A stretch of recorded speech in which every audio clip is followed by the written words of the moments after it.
Chilling tales for dark nights.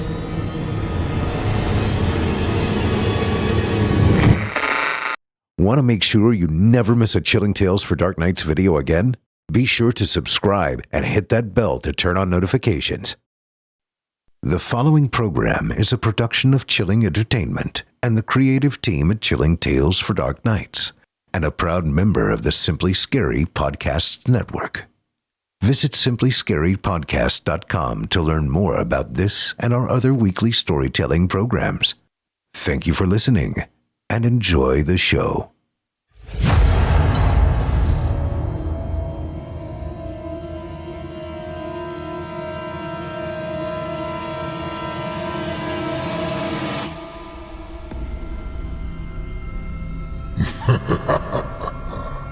Good evening. I'm storyteller Otis Jiry, and I ain't your grandfather. From where I'm from, we don't do bedtime stories. And if that's what you were expecting, you're in the wrong place. If it's terrifying tales you're after, well then, I've got just the thing.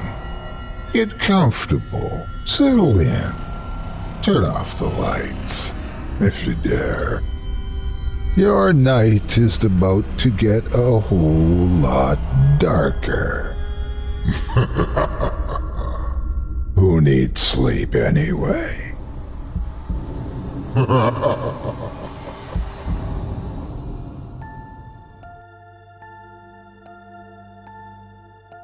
Good evening, friends, and welcome back to Scary Stories Told in the Dark. I'm your host, Otis Jiry, and tonight we take you into moments that echo, loops that tighten, and memories that don't just fade, they feed. The places we visit tonight have a strange relationship with time. Some skip forward, some rewind, but most, they trap you in the version of yourself you left behind and don't let go. And joining me for this spiraling descent is my esteemed co-host, the one man I trust not to follow his own reflection down the wrong hallway, Malcolm Blackwood. Thanks, Otis. These are stories about being stuck in a room, in a memory, in a loop that's forgotten how to break. 5 stories about haunted patterns, broken time, and the slow erosion of who we are. So don't trust your clocks tonight, friends. Don't trust your footsteps either, because you may already be where you end. Welcome to Bound to the Before. Before the past catches up, a quick word for those who prefer their horror undisturbed. Join our patrons area for just $7.99 a month, or save with a yearly plan. You'll unlock ad-free episodes, early access, and a vault of nightmares so deep, we still haven't found the bottom. Just visit simplyscarypodcast.com and click Patrons, and you'll find yourself at chillingtalesfordarknights.com, where we never forget a scream. Support indie horror, embrace the before, and keep the dark stories turning. Now then, let's go back to where it all began. We begin with grief, and what happens when you refuse to let it rest. A man seeks to revisit the last morning with the woman he lost, but every attempt drags her further from what she was. Because memory isn't a mirror, it's a trap. This is Forever Yours by Vivian Granger, performed by yours truly, Otis Jiry. Part 1. Emmett Coleridge had stopped changing the calendar. It still hung crooked on the side of the fridge, March 14th, circled in red ink. Christina had written the note a week prior, reminding him they had dinner reservations. No excuses, even if the firm is on fire, she joked with a grin. He smiled back, nodded absently, and muttered a distracted reply, while already thinking about a case file spread open on the desk. They never made it to dinner. Now, 3 months later, her scarf still rested where she had last dropped it, draped over the back of the dining chair as if she might return at any moment to retrieve it. The apartment had settled into a kind of stillness that resembled preservation more than order.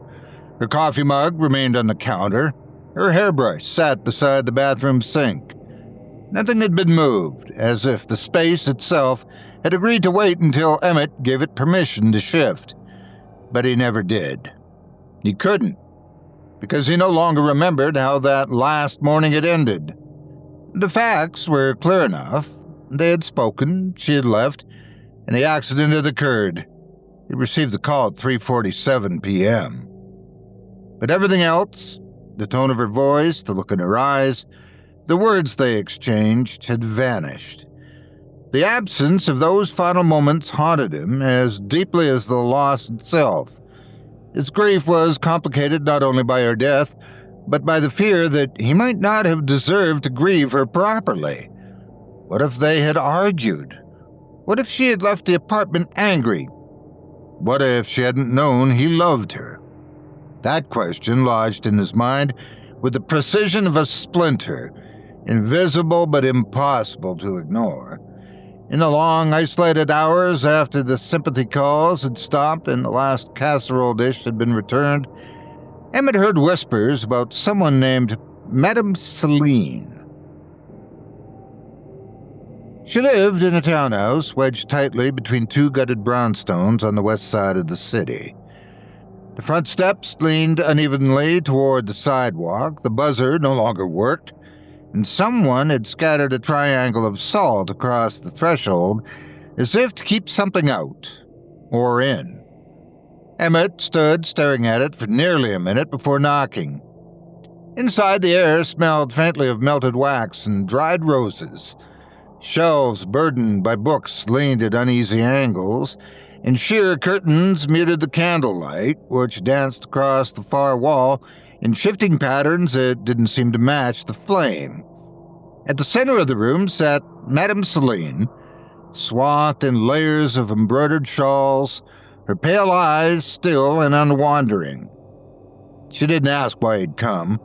Instead, she studied him in silence for several breathless seconds and then said, "You're not trying to speak with her. You want to see her." Emmett hesitated. "I just need one more morning." Celine tilted her head slightly. "And what if that morning isn't what you need it to be?" "I'll know," he replied quietly. "I'll know what was real." She waited a moment and then nodded once. Without a word, she led him into a narrow hallway that opened into a space that defied architectural logic. The room seemed too tall and too narrow for the building that contained it. Indigo cloth wrapped the walls, and warped mirrors hung at uneven intervals, their reflections subtly distorted. A ring of melted candles encircled a low table, and at its center lay a single, unmistakable object. Christina's locket. Emmett hadn't brought it. He hadn't even seen it since the day of the accident. Yet there was, delicate gold and inexplicably warm to the touch when he picked it up. He chose not to ask how it had gotten there. Celine gestured toward a low stool positioned within the circle. "Sit," she instructed, but not with hope, with eyes open. He obeyed without protest. Her whisper began in a language he didn't recognize, the syllables vibrating more than sounding. One of the flames bent backward, unnaturally resisting gravity. A mirror to his left clouded with mist. A chill ran down his spine, sharp and sudden. And in the space of a breath, he was no longer in the room. He stood in a kitchen that looked like his, but felt different. The light here was softer, more golden. Morning sunlight spilled across the tile in gentle sheets. Somewhere nearby, a kettle began to hum. Christina passed through his field of vision like a reel of film unraveling, her hair damp from the shower, tugging a sweater down over her arms as she crossed the room. She looked exactly as he remembered. Not like a ghost, not like a dream, like Christina. Emmett couldn't speak or move. He existed in the space the way a camera might, fixed, unseen, unable to interact. She turned and laughed at something unheard, possibly a song on the radio, the same one they used to dance to while cooking together. She hummed a few notes under her breath, then leaned across the counter and sipped her coffee. A subtle sadness hovered behind her expression, carefully concealed beneath the emotions of routine. It devastated him. He wanted to cry out her name, to tell her he loved her, to say he remembered now and that he was sorry. But the moment continued without him. Christina stood in the doorway, her keys in one hand, and her coat draped over the other arm. She glanced back at the apartment with an expression he couldn't decipher and whispered something he couldn't hear. Then she stepped outside. The door closed with a soft click. The sunlight faded. The warmth drained from the space. When Emmett opened his eyes, the locket had slipped from his palm. The flame nearest him had gone out. Madame Celine was no longer in the room. Somewhere in the back of his mind, a sensation stirred, subtle and quiet, like the tail end of a dream. Something had remembered him back. Part 2. Emmett returned the following day. He had not slept. Instead, he spent the night replaying every detail of what he had seen, committing to memory the curve of Christina's smile and the way her shoulders shifted as she reached for her coat. He treated those images like evidence in a trial he could not afford to lose, proof that she had been content, or at least not distressed, when she left the apartment that morning. When he reached the top of the townhouse steps, Madame Celine opened the door before he could knock. "You shouldn't be here again," she said. Her voice was not unkind, but it carried a distinct strain. Her eyes appeared duller and her hands trembled slightly as she pulled back the curtain leading into the parlor. "Every time you look back, it takes something from you. You may not feel it now, but it happens all the same." "I need to see her again," Emmett said. He stepped past her, already moving toward the back room. "I think I missed something." Celine stood silent for several long seconds. Eventually, she turned and gestured toward the ritual room with a resigned motion. Her voice held no trace of warmth. "Then don't say I didn't warn you. Every echo leaves a mark." The room had not changed in structure, but the atmosphere felt noticeably altered. The shadows clinging to the fabric along the walls had deepened, and the mirrors no longer reflected the room with precision. Emmett caught glimpses of movement in the glass that did not correspond with his own actions. He dismissed it. The locket waited for him in the center of the candle ring, its surface cooler than before. Without waiting for instruction, he sat and picked it up. Madame Celine remained quiet, her hands clasped in front of her. The flame nearest him twisted in place, and the mirrors grew cloudy once more. A pressure built behind his eyes, followed by the strange dragging sensation of his awareness being pulled inward. And then he was gone. Once again, he found himself standing in the kitchen. Christina moved through the space just as she had before, graceful, efficient, her motions seamless. She stirred her tea, scrolled briefly through her phone, and hummed the same familiar tune. But something about her voice felt different. The pitch remained unchanged, but the warmth had faded. Her smile emerged more slowly, and her eyes lingered on her reflection in the microwave door longer than felt natural. She sat at the table and stared straight ahead, her mouth drawn tight in, an expression that required effort to maintain. Emmett tried to convince himself that the discrepancy was a trick of memory, that this was still the same morning. Nothing had changed. When Christina rose and slipped into her coat, she paused in the doorway. Her hand tightened around the doorknob, and she glanced over her shoulder. Her eyes carried a searching quality, as if she were listening for a sound just out of reach. Then she turned and walked out. The door clicked shut, but this time the sound echoed unnaturally against the walls. On the third visit, Emmett no longer felt the need to justify himself. Celine said nothing as she prepared the room again. Her movements had slowed, her limbs responding as if weighed down. The shadows in the mirrors moved in erratic patterns now, and he avoided watching them for too long.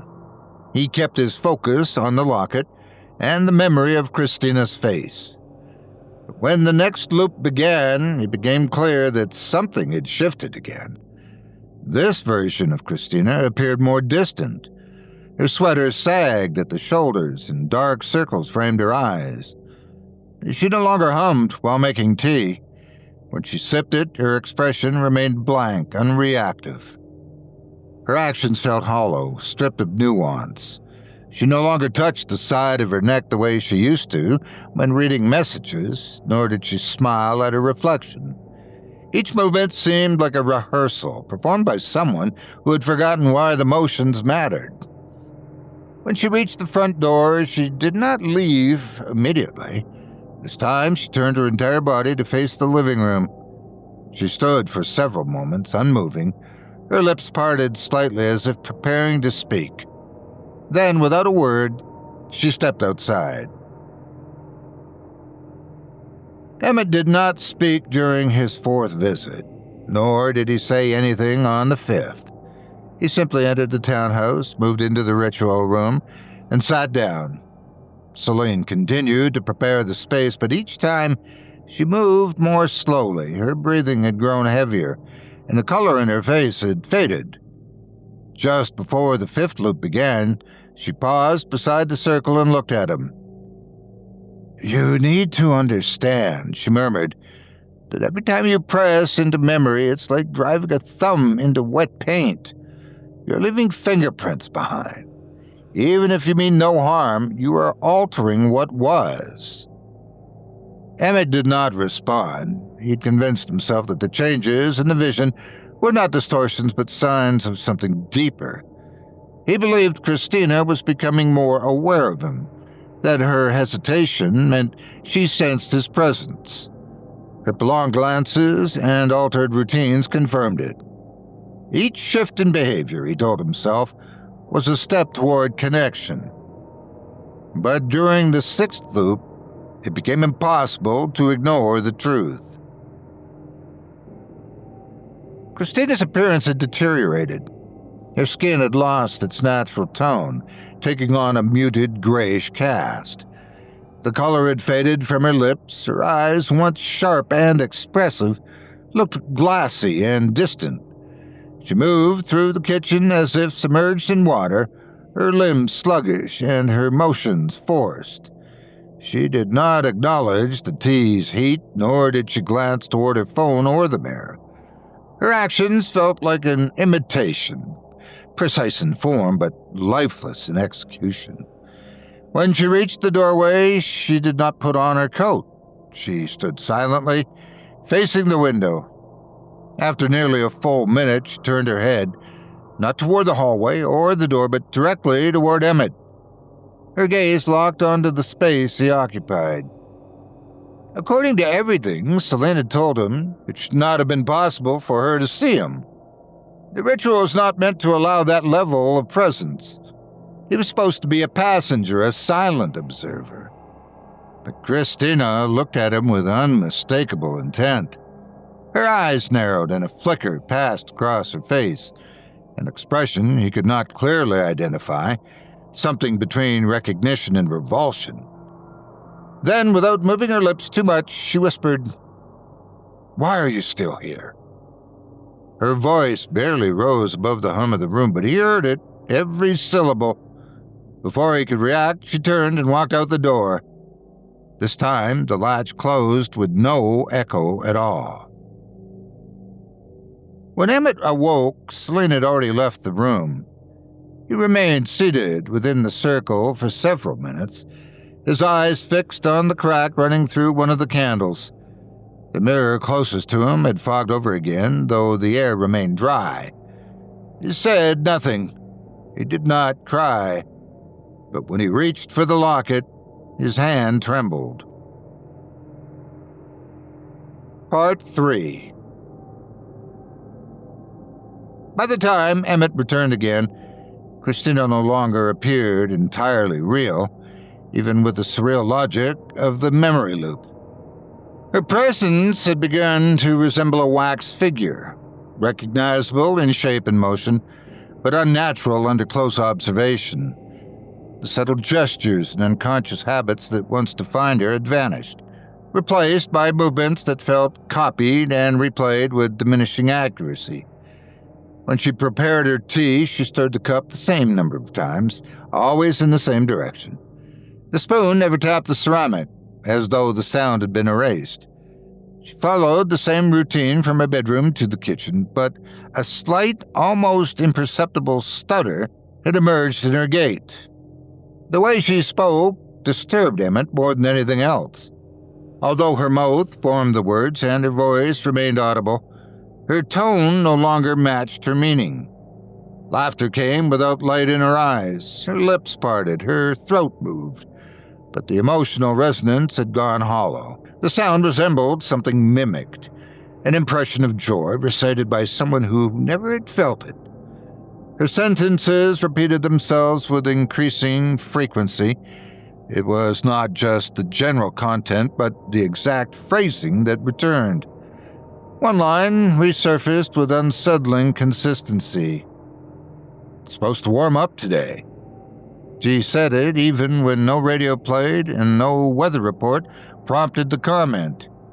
The words hung in the air long after she had left the room, as if they were tethered to the space rather than to her. Emmett began to notice breaks in continuity. Once, Christina reached for the kettle only to realize it had already been filled. She stood for several seconds, holding an empty mug, staring into it as though expecting the water to appear on its own. Her eyes no longer blinked in a natural rhythm. Sometimes she blinked one eye before the other, and other times she didn't blink at all for long stretches, as if her body no longer required such maintenance. On 2 occasions, her lips continued to move slightly after her voice had already stopped, like a puppet whose mouth lagged behind the ventriloquist. The most disturbing moment came when she dropped a teaspoon. The utensil clattered to the floor, and Christina crouched to retrieve it. Her hand extended halfway, then stopped. She remained frozen in that posture, her fingers twitching as if she had forgotten what the motion meant. Emmett leaned forward instinctively, momentarily forgetting that he could not interact with her. Then her head began to turn, slowly, unnaturally, until her gaze aligned with the space he occupied. Her eyes narrowed, and once again she whispered, "Why are you still doing this?" This time, her voice carried no softness. It scraped along the edges of the moment, stripped of warmth and shaped into accusation. The tone suggested not confusion, but weariness and reproach. Before she stood again, the loop dissolved around her. Emmett returned to the ritual room, gasping, not from exertion, but from the weight of what he had just witnessed. The emotional cost had begun to transform into something physical. A tightness clutched his chest, and a persistent ache throbbed behind his eyes. The pain had not been there before. Candles burned lower than seemed possible for the amount of time that had passed. Their bases had begun to collapse into warped puddles of wax. Madame Celine stood in the doorway. Her arms were folded tightly across her shawl, and her expression revealed nothing. An uncomfortable silence followed. Emmett finally broke it. "She spoke to me again. That makes twice now." Celine pressed her lips together, but her posture conveyed no sense of encouragement. She isn't speaking to you, she said. She's unraveling in your presence. The threads are fraying, and what's left is beginning to bleed through the gaps. I think she knows I'm there, Emmett said, still holding the locket. She does, Celine replied, and it's harming her. Emmett looked down at the photo inside the locket. Christina's face was still visible, but the image had begun to fade. The lines had blurred and the color had drained from the paper. I didn't get to say goodbye, he said quietly. I can't even remember if I told her I loved her that morning. Maybe I was short with her. Maybe we argued. What if she died thinking... He stopped, unable to complete the thought. Celine walked to the far end of the room and extinguished one of the remaining candles with a breath. The flame vanished instantly. Then your burden is regret, she said, not unfinished love. You want her to forgive you, but it's not forgiveness she needs. It's release. Emmett's voice cracked. I don't want to lose her again. You already lost her, Celine replied. Her voice was calm, but her words carried an edge that cut deeper than if she had shouted. You just haven't allowed yourself to accept that yet. So you've tethered her to your grief. But grief is not a vessel. It cannot hold anything steady. Emmett looked up, his eyes searching hers. You make it sound like I'm doing this to her on purpose. No, she said, but you are doing it. You are holding her here, and each time you go back, you carve away another piece of what remains. Memory was never built to withstand this pressure. Now she's beginning to show the strain. He opened his mouth to speak, but the words refused to come. Celine stepped closer, the candlelight painting shadows across her face. You're not communicating with the dead, she said. You're inhabiting an afterimage. The more you enter it, the more you shape it to your needs. You're not speaking to her soul. You're speaking to your own recollection. But memory can rot. The idea struck Emmett harder than he wanted to admit. He had believed Christina was fading because of time, because of absence, or even because of her own unfinished business. But now he understood the possibility that it was his own persistence, his refusal to let her remain gone, that was wearing her away. If I stop, he asked, what happens then? She might be able to finish dying, Celine said. Her voice had dropped in volume, but her words carried clearly enough through the silence. But that cannot happen as long as you keep dragging her back. Emmett sat down slowly, his strength hollowed out. He realized he had not eaten since the day before. The ache behind his eyes had expanded into a dull throb. I still don't remember what I said to her that morning, he muttered. I need to remember that. Celine's expression remained unchanged. Why? He raised his head. Because maybe she hated me when she died. Well, then that's your guilt to carry, she said, not hers. Emmett had no response. The temperature in the room seemed to shift. The candles began to flicker in patterns that bent inward as if responding to a force at the center of the circle. The mirrors had begun to fog again, though there was no source of moisture in the air.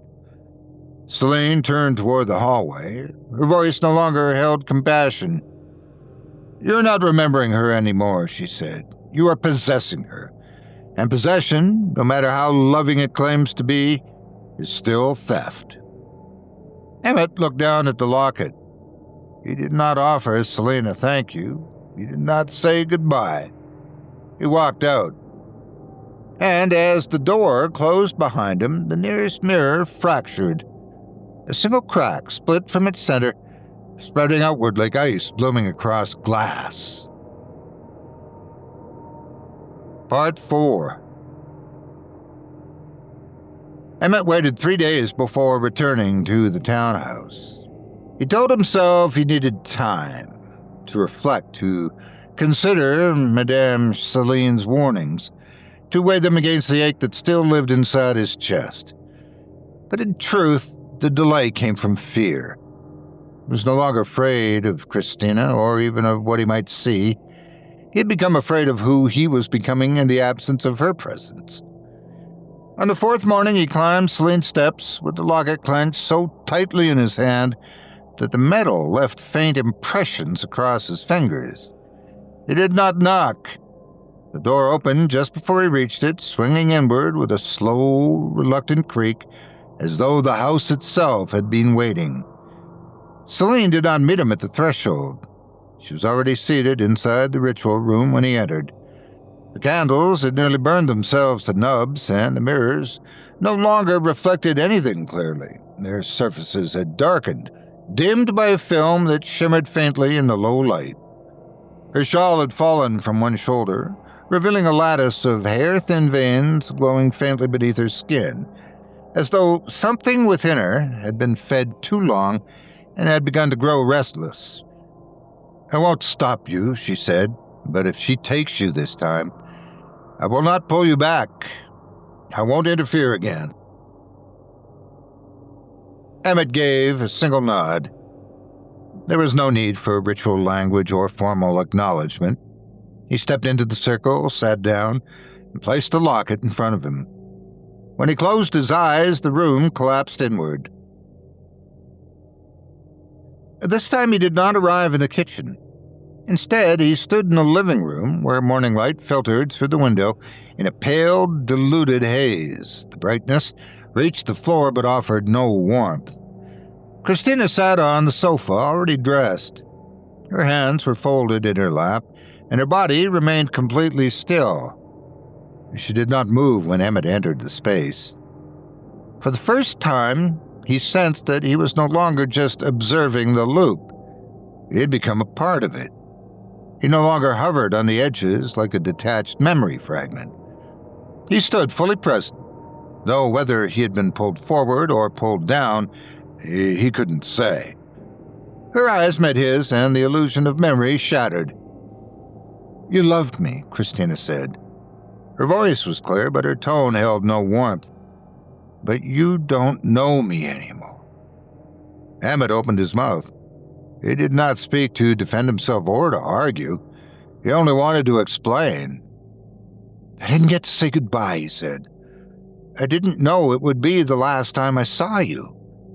I've been trying to return to that morning, to remember it, to see it again clearly." Christina did not soften.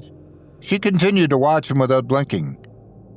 "You weren't trying to say goodbye," she said. "You were trying to rewrite it." The living room began to flex around him, the air tightening like fabric pulled across a frame. The walls curved inward slightly, and the ceiling bowed. "I just wanted to see you again," Emmett said. "I needed to know that we mattered." "To prove what?" she asked. "That I forgave you? That you were worth holding on to? That your grief gave you permission to keep me?" He moved toward her, but when he reached out, his hand passed through the space she occupied. Her form wavered, blurred, and then settled back into place. "You were keeping me here," she continued. Her voice grew louder, no longer dispassionate, but strained. "Every time you drag me back, there's less of me to return. I wasn't meant to stay, but you built a cage and gave it the name love." "I wasn't trying to hurt you," Emmett whispered. "I just wanted one last moment." Christina's face changed. The sadness melted away, replaced by something colder, something devoid of humanity. Her voice, dropping into an unfamiliar register, no longer sounded like her own. "Then I'll take you with me," she said, and the world fractured. The living room broke apart in cascading layers. Space buckled, and multiple versions of the room blinked into view. One showed Christina pouring tea on a loop, her hands repeating the same arc without pause. In another, she paced while muttering the same 6 words over and over. A third version sobbed into her palms while a fourth stood motionless, her mouth forming silent accusations. The light no longer obeyed the hour. It shifted rapidly from dawn to dusk and back again, each flicker casting long, spiraling shadows that twisted along the floor. Emmett saw himself scattered across the room, versions of himself watching from corners, screaming with no sound, running in place but going nowhere. Voices overlapped, layering over one another with jagged rhythm. I love you, It's supposed to warm up today.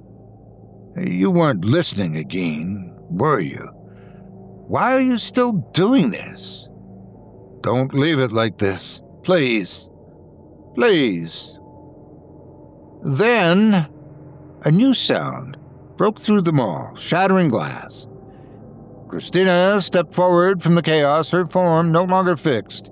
She flickered between states, alive, dead, grieving, enraged, unrecognizable. Her hands stretched toward him, their edges blurred. Her face shifted between a smile and a grimace, unable to decide which belonged to her. Stay with me, she said.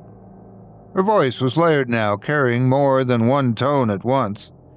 If you won't let me go, then come with me instead. The walls pulsed in rhythm, the entire construct throbbing, and then a burst of light cut through everything. Emmett came back gasping for air as if he had been pulled from deep water.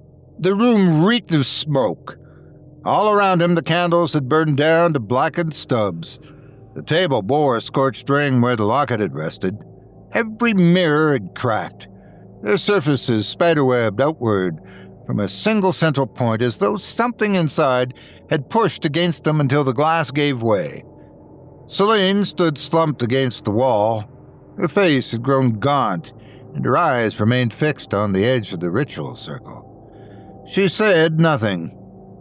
Emmett stepped forward and lifted the locket from the ashes. The metal had cooled, but the clasp still worked. She opened it slowly. Inside, the photo was gone. Where Christina's image had once lived, there was now only an empty oval. She had left it behind.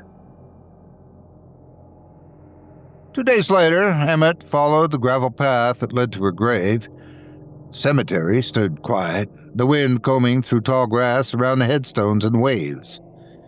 He knelt beside the marker. The inscription remained simple. Her name, 2 dates, and the words, "Forever yours." He placed the empty locket at the base of the stone. I kept you too long, he said. I thought I was preserving something, but I wasn't. I'm sorry.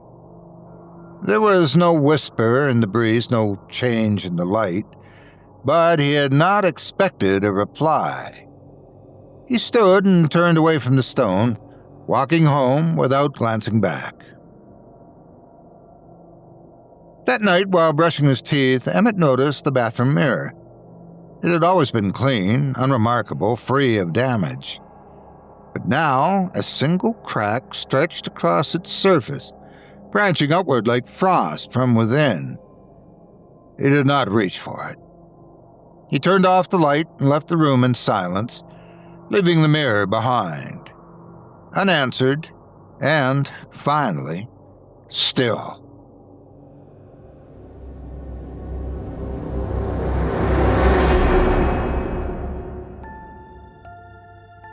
That was Forever Yours by Vivian Granger, performed by yours truly, Otis Jiry.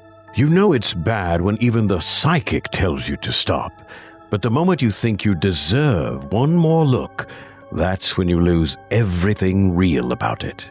Coming up next, we trade haunted memories for haunted transit. When a train goes dark mid-tunnel and the only thing moving is the selection. The lights go red, the windows stop being windows, and you see people you buried long ago sitting across from you. When the train to nowhere stops answering its conductor, you're no longer riding, it's riding you. This is The Last Stop by Devon Kess, performed by yours truly, Malcolm Blackwood.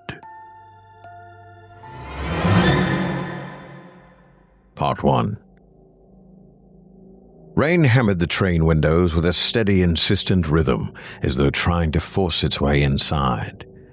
Tina Morales had always found something calming in train rides.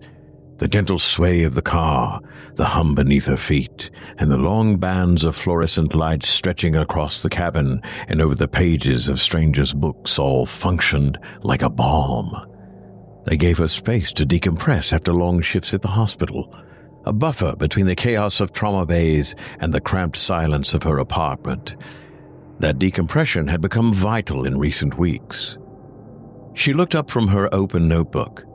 Her textbooks, neurological trauma, emergency pharmacology, and a weathered anatomy atlas, rested untouched on the tray table. The words may as well have been written in another language. Her headache had returned, a dull pressure that made focusing impossible. Each time she tried, her thoughts drifted to the message she hadn't answered.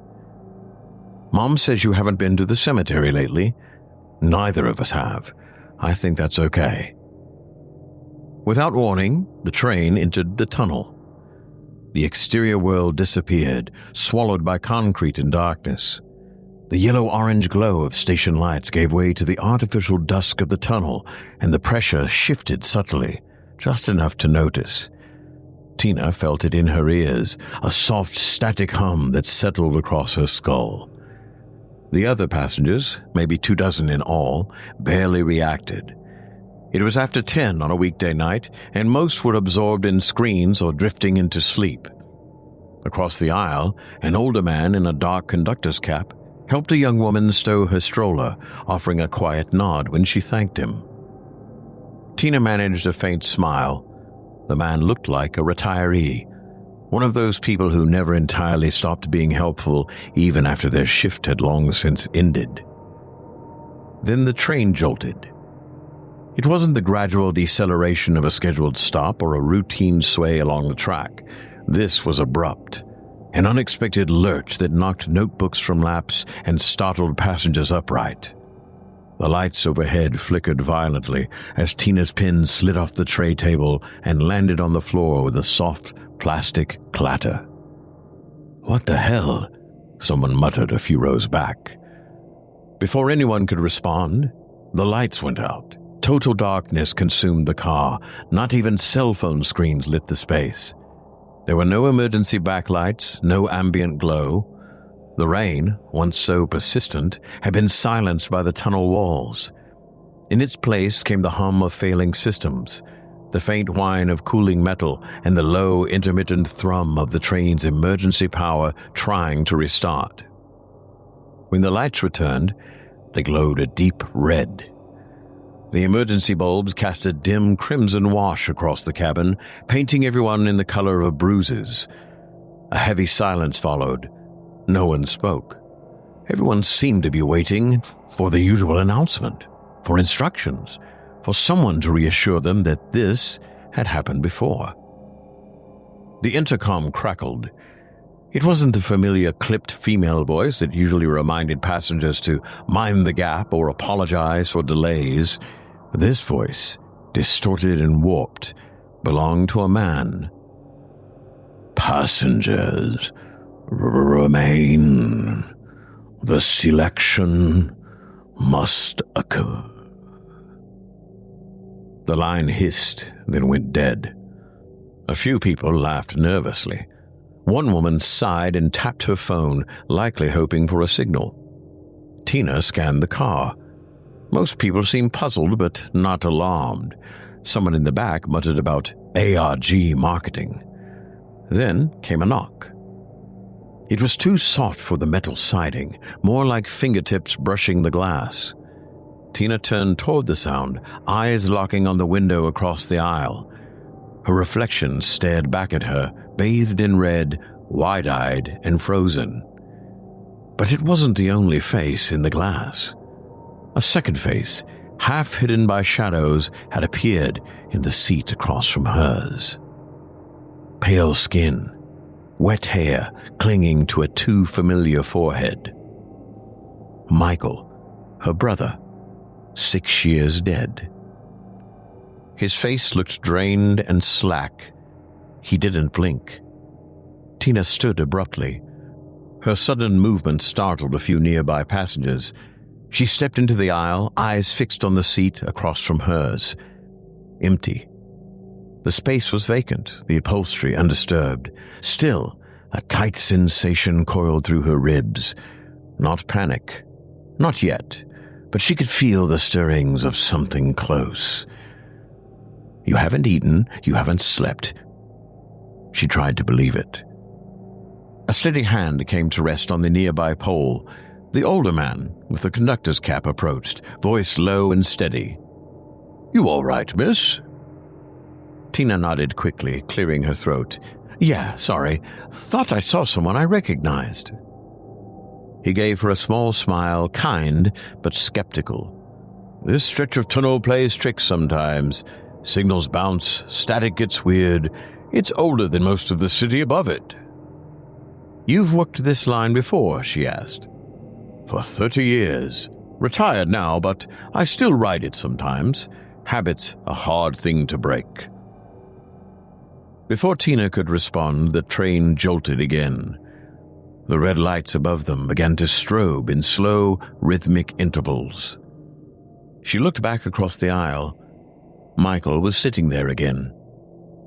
His expression had changed. He was smiling this time, though the smile didn't reach his eyes. Those eyes were wrong, clouded, unnatural.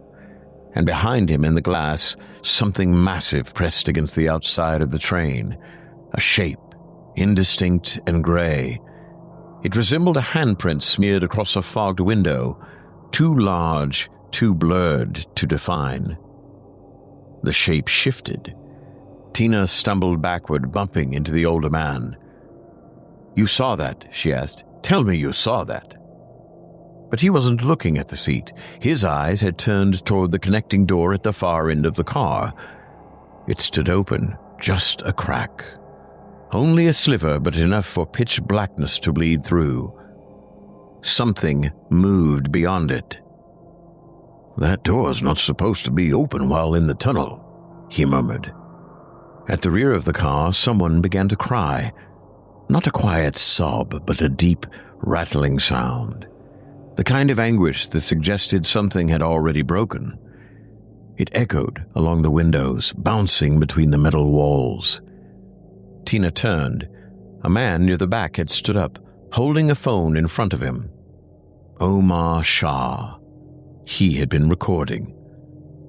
"We're in it now," he said to no one in particular, turning the phone toward the flickering lights. "Midway 906 eastbound, somewhere past Beacon. If anyone sees this, if this gets out, watch the windows. You'll see it before we do." The train jerked again. This time, no one remained upright. Passengers hit the floor or clung to seatbacks as sparks fell from overhead fixtures. The red lights sputtered and died.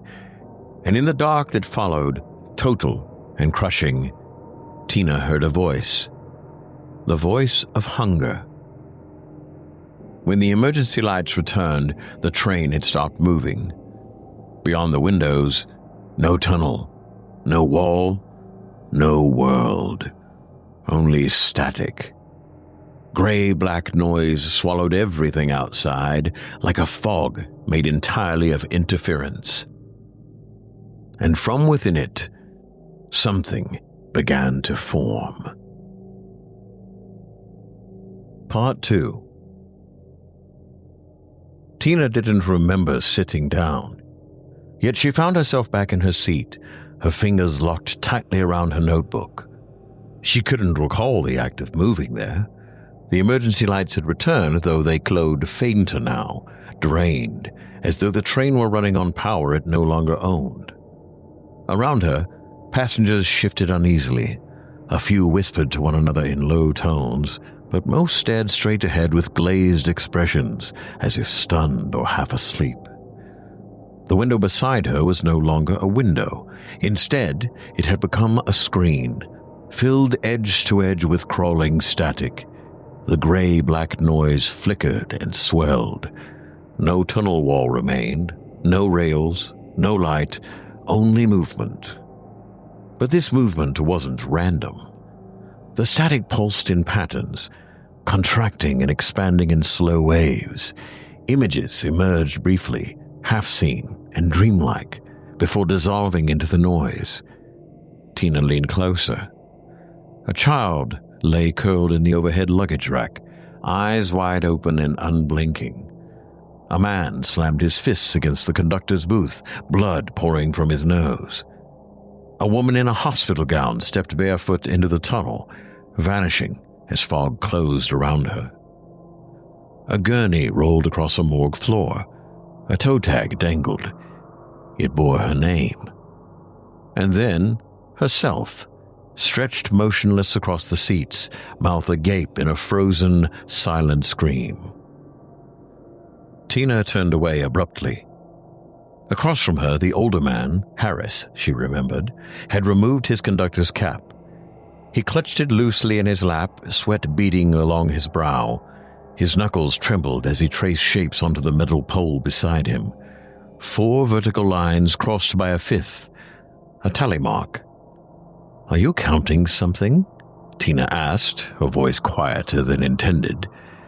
Harris didn't respond immediately. When he did, his voice carried the weight of memory. "Sometimes I think I'm still in that tunnel, still bleeding out." She watched him carefully. "You mean the Midway crash, 87? He nodded once. "I was the conductor that night. Brake relay failed just after we entered the tunnel.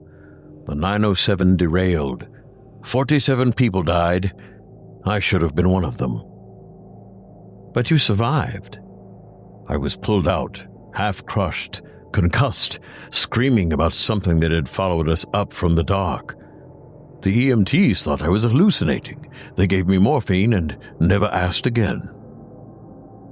Tina looked down at her notebook where her hand still clutched the pen in a white-knuckled grip. "You think this is related?" "I don't think anything anymore, but I remember the feeling, this pressure, this noise. I felt it before." Before she could ask more, she noticed Omar. He stood in the aisle again, his phone raised, though this time he wasn't streaming. His face had changed, drawn tight, bloodless around the edges. He looked like he had seen something he couldn't articulate. Tina crossed to him. "What are you seeing?" He didn't look at her. Instead, he turned the screen toward her. "I don't know when I filmed this." The video showed the inside of their train car, dimly lit in red. The footage was jittery, the angle tilted, as if the phone had been dropped. Every passenger lay sprawled across the floor or over the seats. Their eyes were open and vacant. Blood soaked the fabric, and in the aisle, Tina saw herself, lying on her side with her neck twisted too far back as if it had snapped on impact. The screen stuttered. The camera panned to Harris, slouched in his seat, clutching his chest. Then came a sound, a screech, organic, wet, and wrong. A blurred figure crawled along the ceiling, upside down, its limbs bent at unnatural angles, its body rippled with static, like a thing half made from signal interference. Tina recoiled from the image. "This video wasn't live," Omar said, lowering the phone. "It was already on my device when I checked. No timestamp, no file size." Tina's voice emerged, hoarse. "That's not possible." He didn't answer. At the rear of the car, a man collapsed. Tina had noticed him earlier, pacing, muttering to himself. Now, without warning, he dropped. His body twitched once, then stilled. Passengers screamed. Tina ran. Every part of her training kicked in at once. She dropped to her knees beside him, turned his head, and checked for signs of life. There were none. His pupils were fully dilated and his mouth hung open slightly, caught mid-sentence as if frozen in the act of speaking. "He just fell," someone whispered behind her. "He just dropped." Tina began compressions, her movements practiced, count steady. But even as she worked, she saw something else. His lips were moving. The muscles around his mouth contracted, silent but intentional. Tina leaned in, watching closely. His lips shaped 3 words. "It sees you." The lights failed again. Darkness enveloped everything. Tina fell forward, catching herself against the seat beside her. Then the train moved. A sudden, violent lurch propelled them forward. The wheels shrieked against the rails. Overhead lights stuttered, then flickered back to life. The mechanical hum returned. The train was moving again, but the man's body was gone. Tina spun around, her eyes scanning the spot where he had fallen. The aisle was empty, no blood, no belongings, no disturbance. The passengers had returned to their seats. Some blinked slowly as if waking from a long nap. Others remained buried in their phones, scrolling as though nothing had happened. Only Tina, Omar, and Harris looked disturbed. She turned to Omar. "Do you remember that?" He nodded. "The man, his mouth, the static. Yeah, I remember."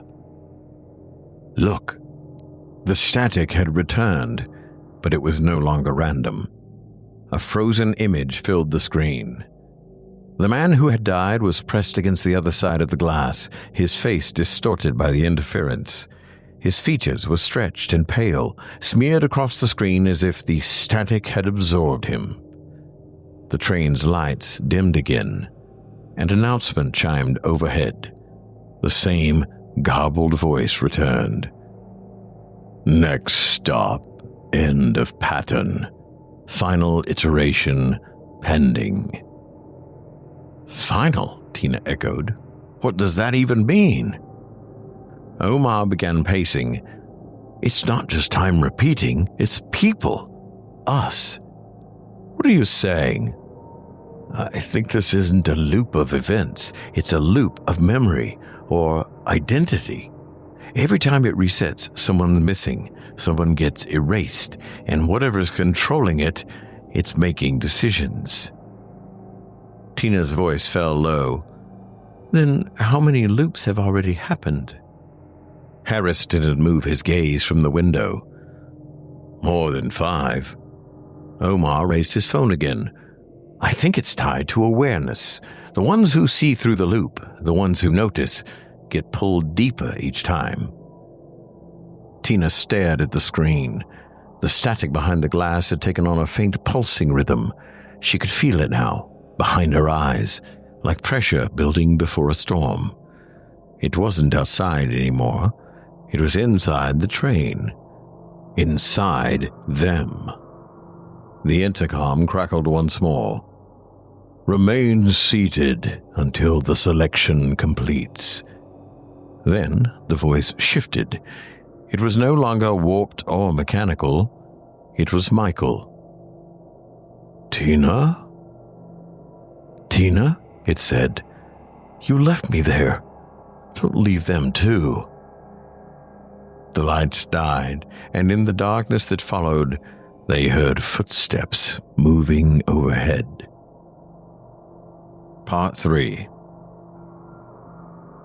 Tina leaned against one of the cold steel poles, her knuckles pale beneath the flickering overhead lights. The emergency glow had taken on a different quality now, less like illumination, more like a warning. She counted the passengers again. Where there had once been over 20, she now saw no more than 10. The air inside the car felt hollow, though she knew better than to trust that feeling. In the front corner seat, Harris sat slouched with his conductor's cap folded neatly in his lap. He had not put it back on since the last reset. His fingers tapped absently against the brim, but the rhythm wasn't musical or casual. It carried a sense of calculation, as if he were measuring time against a clock only he could hear. Tina approached cautiously and sat across from him, her voice soft. "Do you still remember it?" He nodded once, though his jaw remained tense. "Every time." "How many have there been now?" His gaze moved to the window where the static pulsed faintly. 5, maybe 6. I stopped trusting numbers 2 loops ago. "Why us?" she asked. "Why are we the ones who remember when everyone else resets?" Harris shifted, his body language suddenly more guarded. "I've seen this happen before. Not exactly like this, but close enough. Back in 87, I was the conductor when the 907 derailed. Brake relay failed just inside this tunnel. We lost nearly 50 people. I should have been one of them." "But you weren't." "No," he said. "They pulled me out, half-crushed, delirious. I kept telling the EMTs something had followed us out of the dark. I was sure of it. They sedated me and wrote it off as trauma-induced hallucination." Tina folded her arms and leaned back slightly, the chill in her spine deepening. "You think this is connected to that crash?" "I think something was trapped down here," Harris said. "And maybe it still is. Maybe it never left. Maybe none of us did." Before she could respond, Omar appeared at the end of the aisle. He moved quickly, his phone raised in one hand. His expression had sharpened, less shock now, more urgency. "We're caught in a recursion loop," he said. "Not just a temporal one, a structural one. I've been tracking timestamps, and each reset brings fewer passengers. But my phone, it keeps capturing footage before the events actually happen. It's like the next iteration is leaking into this one." He held the screen up so they could see. Harris leaned in beside Tina as the video played. The footage showed Harris in the current train car, same seat, same posture, being yanked violently backward. His eyes were wide, his mouth frozen in a soundless gasp as his body was pulled through the sealed window behind him. His hands scraped against the glass, leaving smears, then he vanished. Another video played immediately afterward. It showed Omar standing exactly where he stood now, mouth open in a silent scream.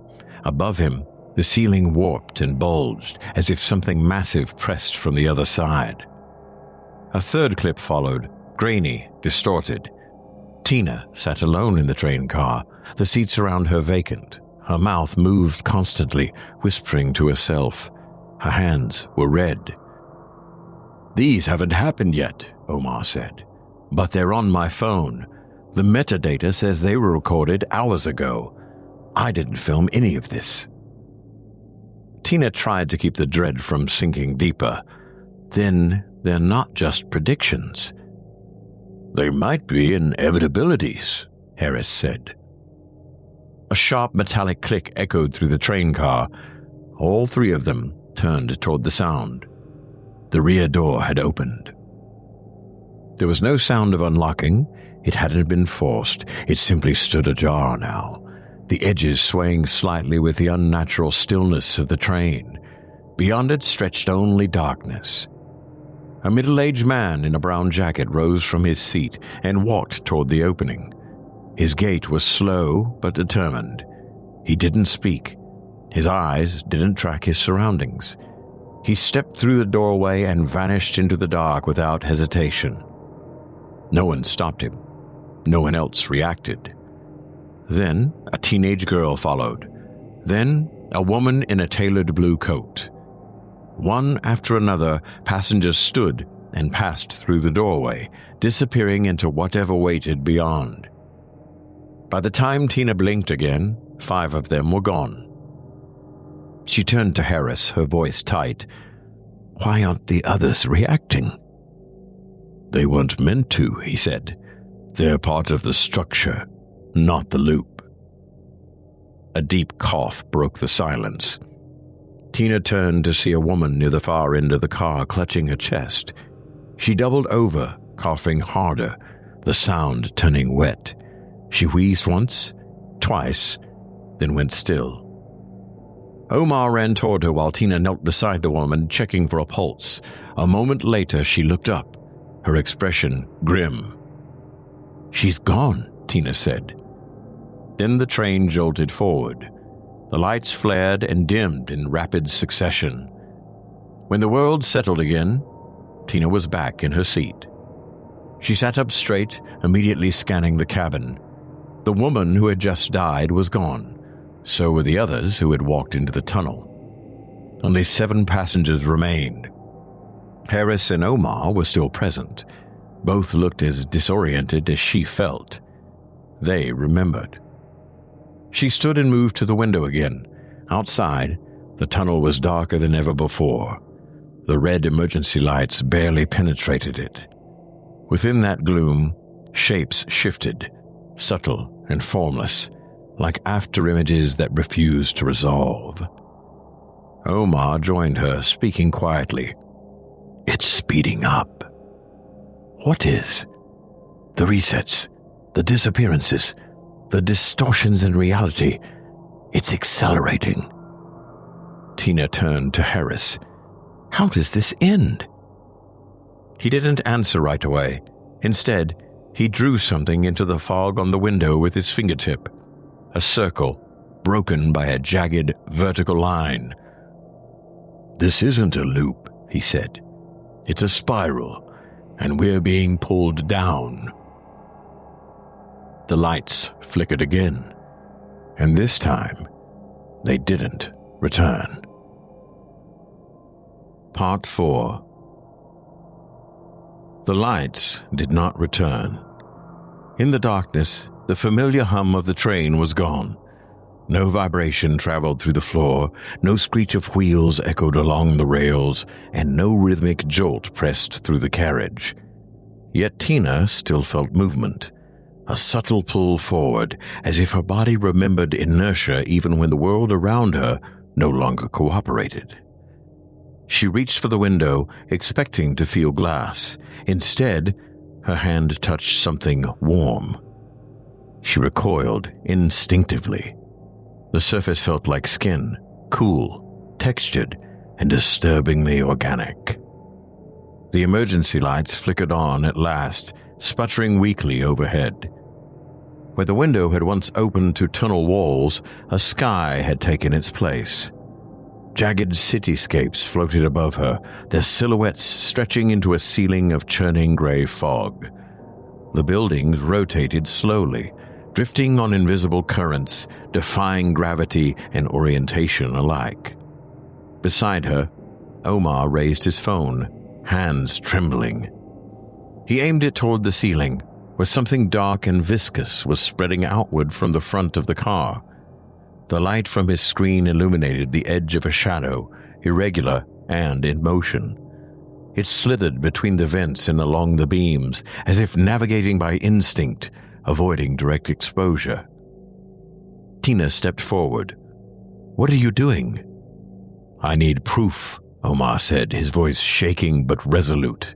"Even if no one ever sees it, someone has to know this existed, that something's in here with us." Before she could respond, the shadow dropped. It fell without warning, detaching from the ceiling in a fluid, silent motion. Omar let out a single cry. The thing reached him before Tina could move. There was no impact, no sound of collision. Omar's body folded into the floor like paper drawn into flame. He vanished in a single motion as if he had never been there. His phone landed on the seat beside Tina. Its screen remained lit. She picked it up. The camera was still recording, aimed at the ceiling. The image displayed nothing unusual, just the red-lit panels and the faint outline of vents. But a sound had begun beneath the quiet hum of the lights. A whisper. It grew louder the longer she watched, though she hadn't raised the volume. The more she focused on the screen, the more she felt it pulling at her awareness. She set the phone down. Harris had not moved from his seat. His gaze was fixed beyond the window, where the inverted skyline continued its slow, unnatural drift. A small, leather-bound journal rested in his lap. Its cover was worn and brittle, the edges frayed. He opened it without looking up. Tina approached slowly and watched as he turned the pages. Inside, every sheet had been filled with spirals, dozens of them. Each spiral had been numbered, some with dates, others with short notes. Forgot again, found the waterline. No memory this time. Several names appeared, some crossed out, some left untouched. "This isn't your first time," Tina said. "No," Harris replied. "I thought I'd escaped it. I thought retirement was the end of it. But that was just another iteration, a quieter one." "What is this place?" "I tried to make sense of it. At first, I believed it was a dream. Then I thought it might be purgatory. Later, I blamed brain damage. But none of those theories explain the pattern. This isn't a punishment. It's a system that feeds on memory and awareness. The more you remember, the more it tightens its hold." He turned to the final page. The last line had been written in fresh ink. She sees now. The loop is almost full. Tina stared at it. "That's me?" He nodded slowly. "You're the last. Once you've seen everything, the spiral completes. That's when it comes." She took a step back. Images of Michael flooded her mind, his face pale and wet, his voice emerging from the intercom. "I saw him here," she said. "He told me I left him behind. He said I'm next." "So have I," Harris said. "He's not your brother. Not anymore." "He looked like him, sounded like him." "It knows how to reach you," Harris replied. "It doesn't use memories. It uses loss." The train began to slow. No sound accompanied the deceleration, but Tina felt the shift. The invisible forward pressure vanished. The lights dimmed further. Then, Michael sat across from her again. He was younger this time, 14, maybe 15. His hospital gown loose across thin shoulders. IV lines trailed down the seat beside him. His wrists were wrapped in fresh bandages, his head tilted gently to one side, mimicking how she had found him on that final day. His eyes were filled with regret. "Tina," he said. "No." "I didn't mean to go. I just didn't want to stay." "You're not him." The figure's mouth twitched. Its smile widened too far, stretching unnaturally at the corners. The bandages fell away from its wrists, revealing black gashes that leaked smoke instead of blood. "I'm what's left of him in your head," it whispered. "That's enough." Tina stepped back, but the figure moved with her. Its skin flowed over its bones like oil. Its voice shifted, first to Harris's, then to her own. The walls creaked. The air changed. "You want to know what this place is?" it asked, leaning forward. "It's the corridor between all the choices you didn't make. Every regret you buried lives here, and I live with them." Tina reached for Harris, but his body had begun to dissolve. The skin beneath his eyes sagged, his hands fell slack, his chest no longer rose. "I'm tired," he said. "I missed my stop a long time ago." He slumped forward. His form collapsed into a fine gray powder that vanished against the seat. The intercom chimed. A voice spoke again, clear and final. "Last iteration in progress. All passengers please disembark." Tina stood alone. She moved from car to car. Each one was worse than the last. Seats twisted into impossible shapes, windows bulged inward or had been replaced with walls throbbing like flesh. Doors hung open over bottomless voids. In the fourth car, Omar's phone vibrated on the floor. She picked it up. A new video had appeared on the screen. It showed her standing in the front car, whispering a single sentence to herself. "I don't know who I am anymore."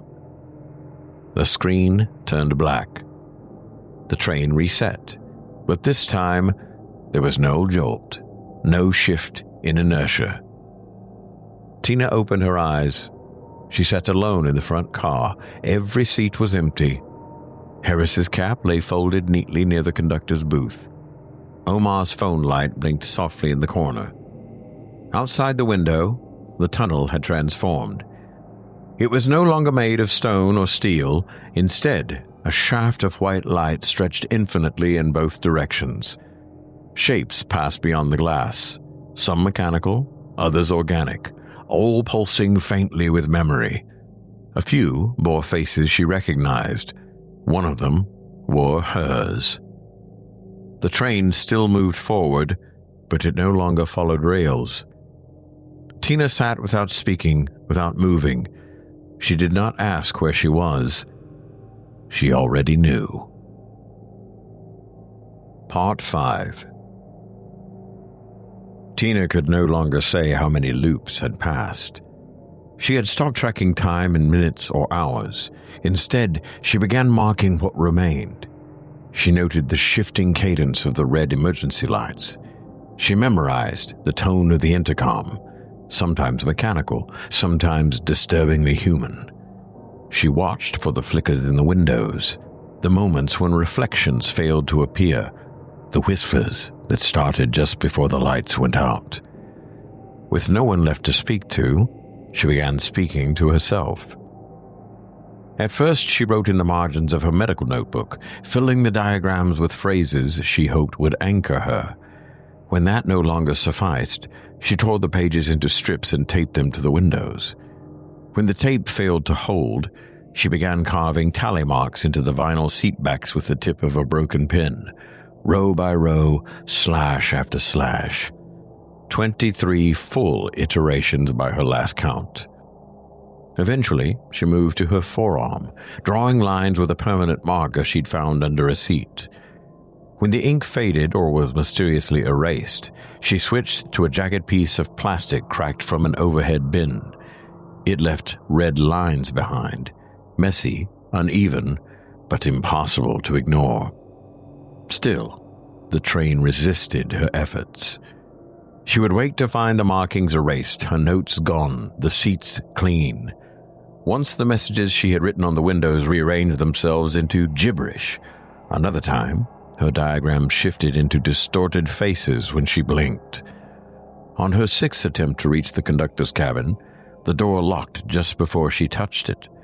On her seventh try, it opened, but a white fog hissed down from the vents, thick and stinging. It smelled like bleach and frost.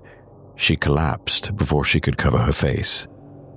When she woke again, she was seated properly. Her lap was empty. Her arms had been scrubbed clean. She waited until the lights flickered again. Then she ran. This time, the car ahead had changed. The floor sloped downward at an unnatural angle, as if the train had tipped or been reassembled out of alignment with gravity. Her footsteps echoed louder than they should have.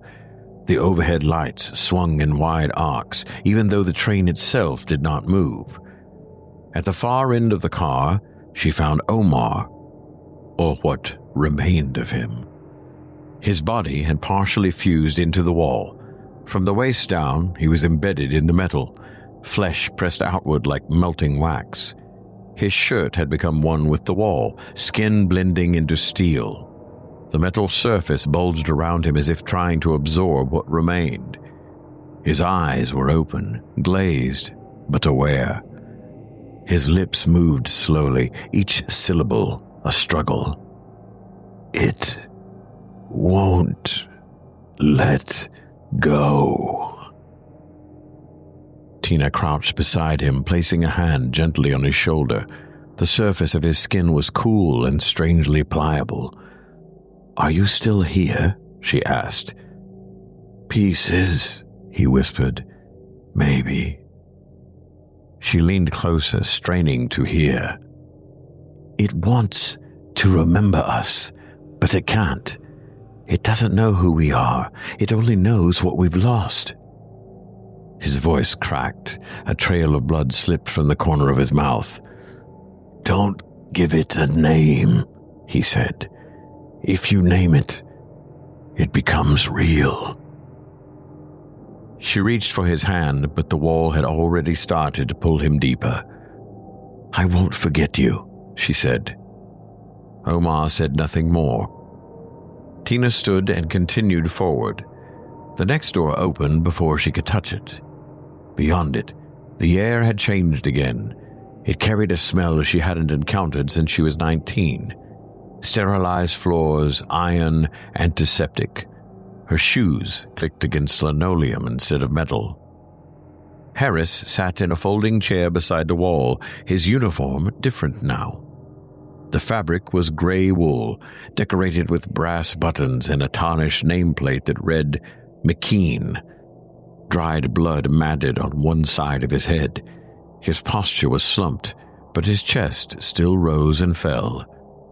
As she approached, his eyes fluttered open. "I didn't mean to stop the train," he murmured. "I didn't mean to stop it." His fingers clawed at the seat's edge. His eyes darted around, unfocused.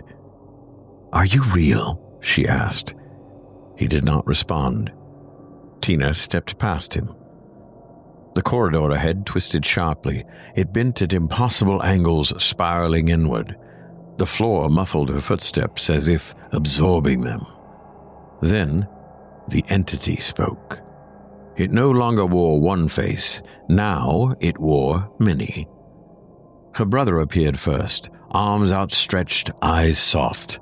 Omar stood beside him, his face slack and melting. A version of Tina followed, clad in a torn lab coat, muttering anatomical terms backward. Behind them, Harris appeared whole again, younger, with eyes filled with guilt. "You wanted to understand," the entity said through all of them. "You wanted to heal. But what do you do when the wound is the world itself?" Tina stood still. "This isn't memory," she said. "This is mimicry." All of them smiled at once. "We are the unchosen," the entity replied. "We are the lives you never lived. We exist in the fractures between your choices. You left us there." The car behind her darkened. The walls narrowed. Voices rose all around her. Michael's, Omar's, her own, layered into a chorus of every failure, every silence, every hesitation. "You can stop running," the entity said. "Stay. We'll give him back. We'll give you everything you missed." Tina stepped forward. She walked through them. The voices pleaded, the hallway contracted. Her brother's face peeled apart like birch bark, unraveling into ash that scattered on a wind that did not blow. At the end of the corridor, a doorway was illuminated with gray light. It had no knob, no handle, just the shape of a threshold outlined in static. She paused, not out of fear, but out of certainty. Then, she stepped through. Part 6. The first thing Tina noticed was stillness. There was no forward motion beneath her, no hum of electricity, no flicker of artificial light or sway of the train. Her limbs no longer resisted gravity. For the first time in what felt like a lifetime, her body was completely at rest. The second thing she saw was the ceiling. It was plain. White acoustic tile framed by a recessed fluorescent fixture and a dusty air vent. The walls surrounding her were painted a dull hospital blue, the kind that faded under years of cleaning. The scent in the air was unmistakable. Antiseptic, starched linens, and the subtle tang of IV tubing. Hospital. She tried to speak, but her tongue felt thick and dry. Only a faint rasp escaped her throat. Her arms had been restrained, not tightly, but firmly enough to keep her wrists pinned to the bed frame. A curtain rustled to her right. Behind her, a monitor beeped in a slow, steady rhythm. A man stepped into view. He wore a lab coat, his expression calm and clinical. Middle-aged, with close-cropped gray hair and a clipboard tucked under one arm, he regarded her with practiced gentleness. "You're back," he said. Tina tried to lift her head, but her neck ached. Her muscles resisted the effort, sluggish and sore. "How long?" she asked. 4 days, the doctor said. "But internally it's been much longer. You've experienced your 29th regression." Her eyes burned. "Regression?" He nodded once. "Your cognition entered a persistent feedback pattern. Closed-loop logic, trauma reprocessing, memory collapse. You've been caught in it for some time, but you're surfacing more frequently now. That's a positive sign." She closed her eyes for a moment, trying to anchor herself in the sound of the monitors and the weight of the blanket. "It felt real," she said. "The train, the tunnel, Harris, Omar." "They were constructs," the doctor explained. "Projections of fragmented memory. Anchors your mind created to preserve continuity. It's common in recursive states." Her voice cracked. "They were real." The doctor hesitated, just long enough for her to notice. "Some aspects may have originated in reality," he said carefully. "We believe your neural feedback isn't entirely internal. There's something reactive in the system, something triggered during the Midway event. We're still working to understand its full scope." Tina turned her head toward the edge of the curtain. Beyond it, a hallway stretched outward. Nurses moved past, voices low and professional. An orderly walked by, pushing a wheelchair. The man sitting in it glanced toward her room. It was Harris. Thinner now, older than she remembered, but unmistakable. His eyes locked on hers. As he passed, he mouthed 2 words, "Still here." Then he disappeared around the corner. Tina turned her head farther, ignoring the ache in her neck. On the nightstand beside her bed sat a phone. It wasn't hers. The model was older, the edges scorched. The screen was lit, its battery somehow still functional.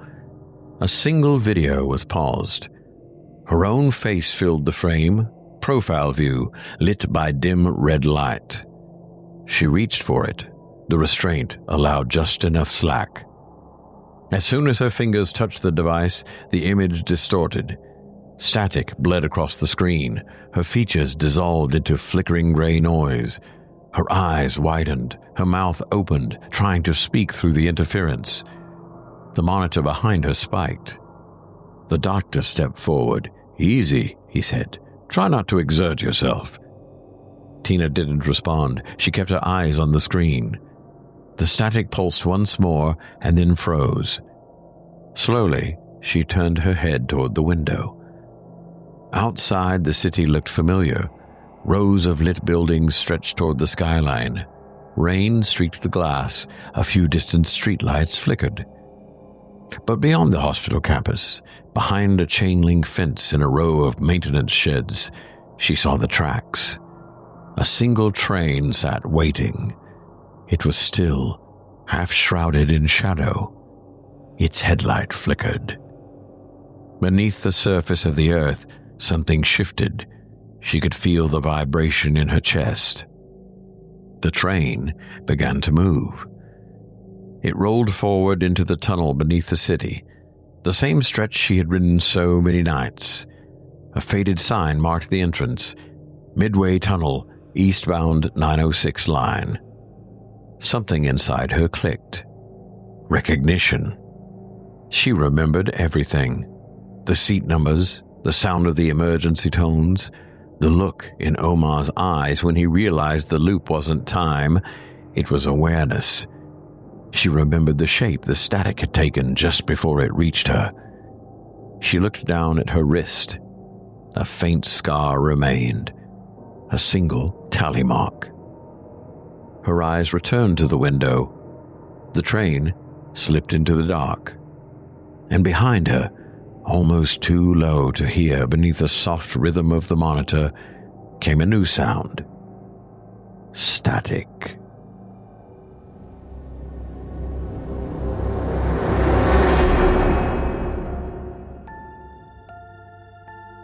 That was The Last Stop by Devon Kess, performed by yours truly, Malcolm Blackwood. If you're in a train and you hear your dead brother's voice coming through the intercom, you missed your last real stop a long time ago. Or maybe you were the stop, and the train's just moving on without you. And now let's step into the trees. A wilderness that doesn't just confuse your compass, it rewrites the calendar. When Eli Martin enters a forest called Greenwake, he expects to lose himself in photography, not in time. But when he returns, 30 years have passed, and the forest might still have roots in him. This is Greenwake by E.J. Fenlow, performed by yours truly, Otis Jiry.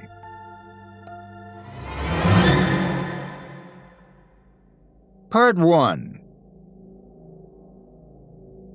Eli Martin had photographed frostbitten tundras in Nunavut and jungles thick with steam in Suriname. He'd waded through mangrove swamps in Myanmar, waiting for hours to catch the flick of a rare bird's wing or the twitch of an ear in the trees. Yet, despite all those journeys, nothing stirred the deep, familiar ache beneath his ribs quite like a mystery, especially one that seemed rooted in the earth itself. He first heard about Greenwake over coffee at a truck stop north of Darrington, Washington. The barista was in her early 20s, her face marked by sleepless nights and the residual edge of nicotine. She mentioned the name casually after Eli told her he was searching for forgotten woods to photograph for a limited-run nature magazine. He tried to stretch out past mile marker 44, she said, slipping his cup across the counter. Locals call it Greenwake. GPS cuts out back there. It gets real quiet. People say time stops. Her tone wasn't teasing. That was what caught his attention. She didn't grin or wink. She simply shrugged, as though describing a change in the weather. Eli returned to his rental car, opened his journal, and carefully wrote down the name. The trailhead was unremarked, just a gap in the tree line past a rusted-out signpost, half swallowed by weeds. His gear felt unusually heavy, though that could have been the elevation. As he stepped beneath the canopy, the cool hush of the forest gathered around him. The highway sounds faded entirely.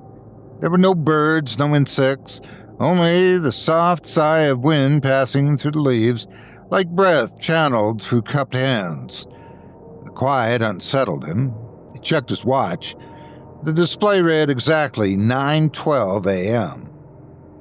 The canopy thickened as he followed a narrow game trail deeper into the woods. Shafts of light broke through in narrow streaks, catching on pollen drifting through the air like falling snow. Every few yards he paused to take photos. Lichens glowing green against bark, a fox skull half buried in moss, fungi unfurling like alien blossoms. At first, his sense of direction remained steady. He marked his route using biodegradable ribbon, tying the strips just at eye level. But the forest resisted the effort. Within an hour, the ribbons had vanished. They hadn't been torn down or blown away. There was no trace they had ever existed. Still, Eli was no novice. People lost their bearings in deep woods all the time. He used his knife to carve a clean X into the bark of the cedar and moved forward with caution. Half a mile later, he came upon the same tree.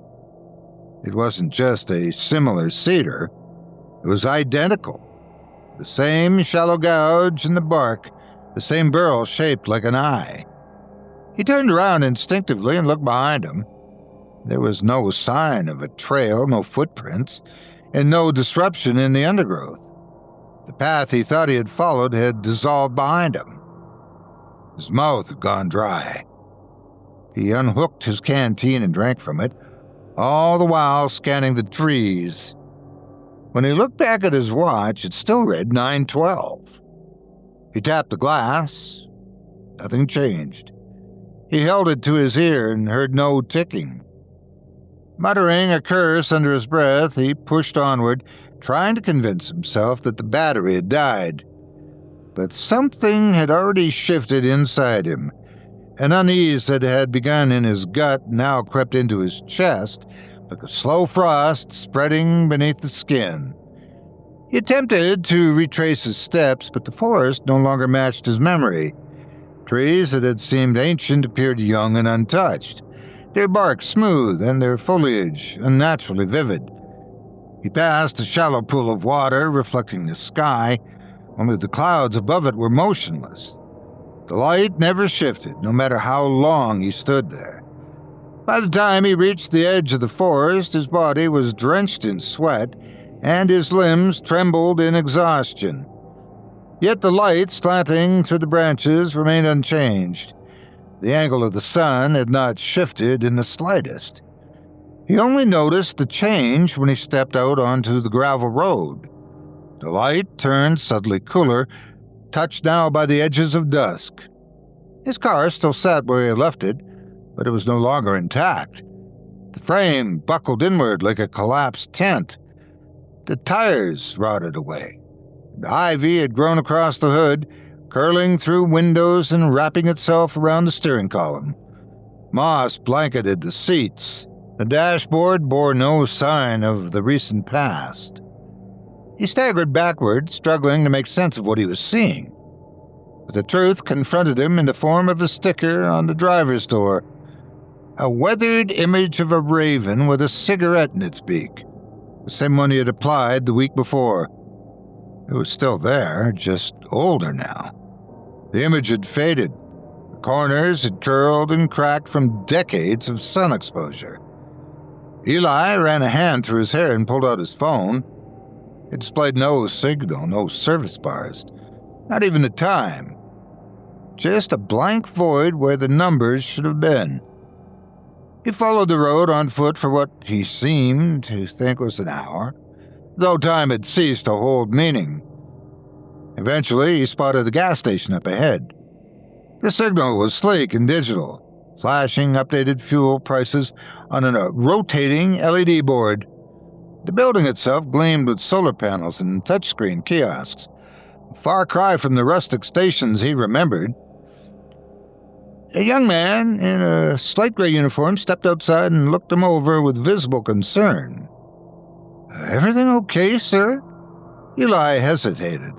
"What year is it?" The attendant blinked. 2054. Eli's legs gave out beneath him. He collapsed onto the pavement, the world spinning, every detail disjointed and unreal. He had walked into the woods at 9:12 a.m. on June 17th, 2024. He'd only been inside for a few hours. At least that's what he believed. At the sheriff's office, the officer on duty didn't believe a word of his story. Neither did the hospital staff, who ran tests and found no drugs, no injuries, and no inconsistencies with his health, aside from a driver's license dated 2018 and a name listed in the system as legally deceased for nearly 3 decades. He was kept overnight for observation. He did not sleep. When his eyes closed, he saw vines forcing their way through windows. He heard voices whispering strings of numbers. And always, somewhere in the distance, there was a green eye watching him from beneath the soil. When he woke, his fingers were sticky with what looked like sap. No one could offer an explanation. With no charges filed and no identity that matched the current databases, They released him the next morning with a donated backpack, a change of clothes, and a Metro Access card. He boarded the next bus to the city and searched for the last known address he'd shared with Claire. He wasn't certain what he'd hoped to find, but he knew the forest wasn't finished with him. And something deep inside him, something hidden beneath confusion and fear, wasn't finished with it either. Part 2. Eli stood across the street from the house for nearly 15 minutes before summoning the will to cross. The building structure remained unchanged, same frame, same tilt to the porch swing, but the details betrayed the passage of time. The old siding had been replaced with a newer material in muted earth tones. Solar shingles now covered the roof. The garden, once kept in precise rows that he and Claire had planted together, had grown into something decorative and ornamental. Clusters of artificial mulch and drought-resistant grasses lined the sidewalk where basil and wildflowers had once flourished. It was still her house, but it no longer looked like her home. He stepped onto the front porch and stared at the door. He remembered when they painted it a deep red after a night of wine and laughter. Now it was a subdued gray, untouched by any memory he recognized. He raised his hand to knock, hesitated, then knocked anyway. For a long moment, no sound came from inside. He wondered if she still lived here, or if the decades had taken her entirely. Just as he began to doubt the address, the door opened a few inches. A woman peered through the gap. Her face was thinner than he remembered, her hair streaked with white and tied at the nape of her neck. The years had softened the contours of her features, but had not dimmed the intensity of her gaze. Her eyes remained sharp, blue-gray, and watchful, like the surface of a winter lake before the thaw. She looked at him as if she were seeing a ghost. "Can I help you?" she asked, her voice cautious but calm. Eli opened his mouth, but the words caught in his throat. When he finally spoke, his voice sounded unsteady. "Claire," he said. "It's me. It's Eli." She didn't move. For several seconds, she didn't even blink. Then she opened the door wider and stepped back, her expression hardening. "It's not funny," she said, her tone clipped and cool. "Who told you to come here?" "No one sent me," he replied. He took a step forward, careful not to cross the threshold. "I know this is impossible, but I need you to believe me. I went into the forest, Greenwake, I think it's called, and when I came out, everything had changed." He trailed off, unable to find the right words. Any explanation felt absurd the moment he tried to say it out loud. Claire's fingers curled tightly around the edge of the doorframe. She stared at him with a mixture of suspicion and disbelief. "Eli Martin was declared dead in 2026, she said. "You can't be him." I can prove it." He pulled out the worn leather wallet he had somehow retained through everything. From its folds, he removed an old photograph. The image had faded at the edges, but remained legible. It showed the two of them sitting on a stone outcrop in Glacier National Park. Claire had her hand on his shoulder. Both of them were laughing, a marmot frozen mid-step on the boulder below. Claire stared at the photo. She did not take it immediately. Her hand hovered above the image as though she feared it might disintegrate on contact. When she finally touched it, she ran her fingers along the corners. "You had this?" she asked. "It was in my pack," he said. "The same one I had when I went in. Claire, I haven't been gone more than a day, maybe 2 at the most." Her eyes began to well with tears, but she blinked them away before they could fall. "That's not possible," she said, her voice cracking. "You disappeared. Your car was found covered in vines. They assumed you wandered off and never came back." You were declared legally dead in 2029, 3 years after you went missing. I never even spent the night, he said. I walked in, took photos, followed a trail. Things felt strange, but I didn't realize how wrong it all was until I came back and saw how much had changed. She held the photo, engaged her chest, and stepped aside, allowing him in without a word. Inside, the living room bore faint echoes of the space they had once shared. The layout remained recognizable. Couch against the left wall, bookshelves to the right, but the furniture had been replaced, the decor updated. The air lacked the warmth he remembered. A humming air purifier cast a soft blue glow from the corner, filling the room with a sterile light that seemed out of place. Claire returned from the hallway carrying a clear plastic bag. She set it down on the coffee table and opened the lid. Inside were keepsakes, a dried flower pressed in a book, a keychain from a national park they'd never revisited, and a bundle of old photographs bound with rubber bands. She sorted through them slowly.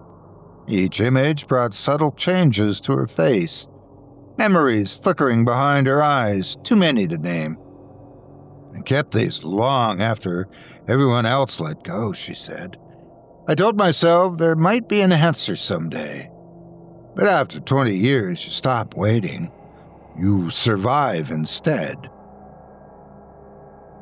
She handed him a folded sheet of paper. It was a photocopied missing persons flyer with his face at the center. Above the image in bold letters it read, Missing. Eli Martin, last seen June 17th, 2024. At the bottom, she had scrawled a message in her familiar cursive. Please help. Any information, call this number. I just want him home. Eli sat down heavily, holding the flyer in both hands. I don't understand how this happened, he said. I didn't sleep, I didn't eat anything. I just wandered. Claire sat across from him, her posture rigid.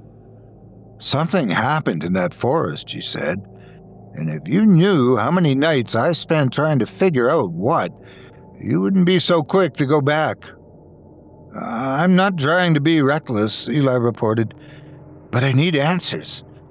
That place wasn't like any other wilderness I've explored. It felt wrong. The shadows didn't shift. My watch stopped working. I kept seeing the same tree over and over, even after marking it with my knife.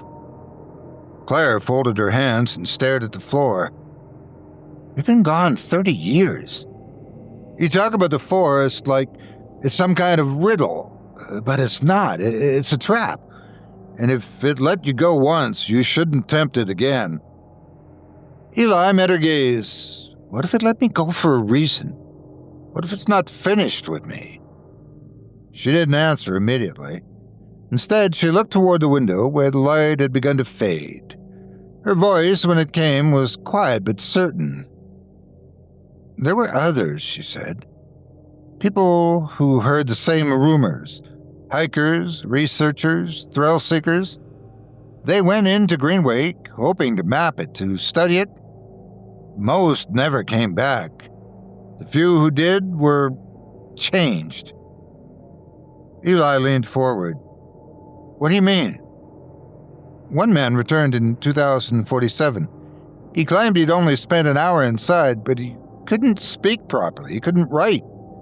He had gone in young and healthy. When he came out, his hair had turned white and his hands trembled so badly he couldn't hold a pen. He died in his sleep a week later, screaming. That's why I have to go back, Eli said. I need to understand it. If I can document what I saw, what happened, I might be able to stop it, or at least keep others from going in blind. Claire studied him for a long moment. You're not the same man who left, she said. But if you go back in there, I don't think you'll ever come out again. Eli glanced down at the photo she'd given him. The smile on his face felt unfamiliar, as if it belonged to someone else. The colors had faded with time, and the moment it captured seemed more distant than the years alone could explain. He folded the photo carefully, slipped it into his jacket pocket, and stood. I still have to try. Part 3. Eli returned to Greenwake 2 weeks later, though the time he had spent away felt much longer. Each day, stretched thin with tension, as if something vital had been left unfinished among the trees. He could not articulate the compulsion that drove him to return, but it had grown louder with every passing hour. At night, he lay awake and stared at the ceiling, the shapes of branches flickering in his thoughts. In the morning, he sat at Claire's kitchen table without touching his food, his gaze fixed on old photographs of wilderness trails and forest ridgelines, searching for clues he had not previously noticed. He gathered everything he could still use: his last functioning DSLR camera, a handheld audio recorder, a waterproof notebook, and several laminated topographical maps of the region. Before leaving, he stood in Claire's doorway and tried to reassure her. He told her this time would be different, that he would take more precautions, that he would not let the forest disorient him again. His voice lacked conviction, and he knew she heard the emptiness behind his words. She said nothing in return. Instead, she looked at him as if she were watching someone walk a narrow bridge toward the sea, too far along to turn back.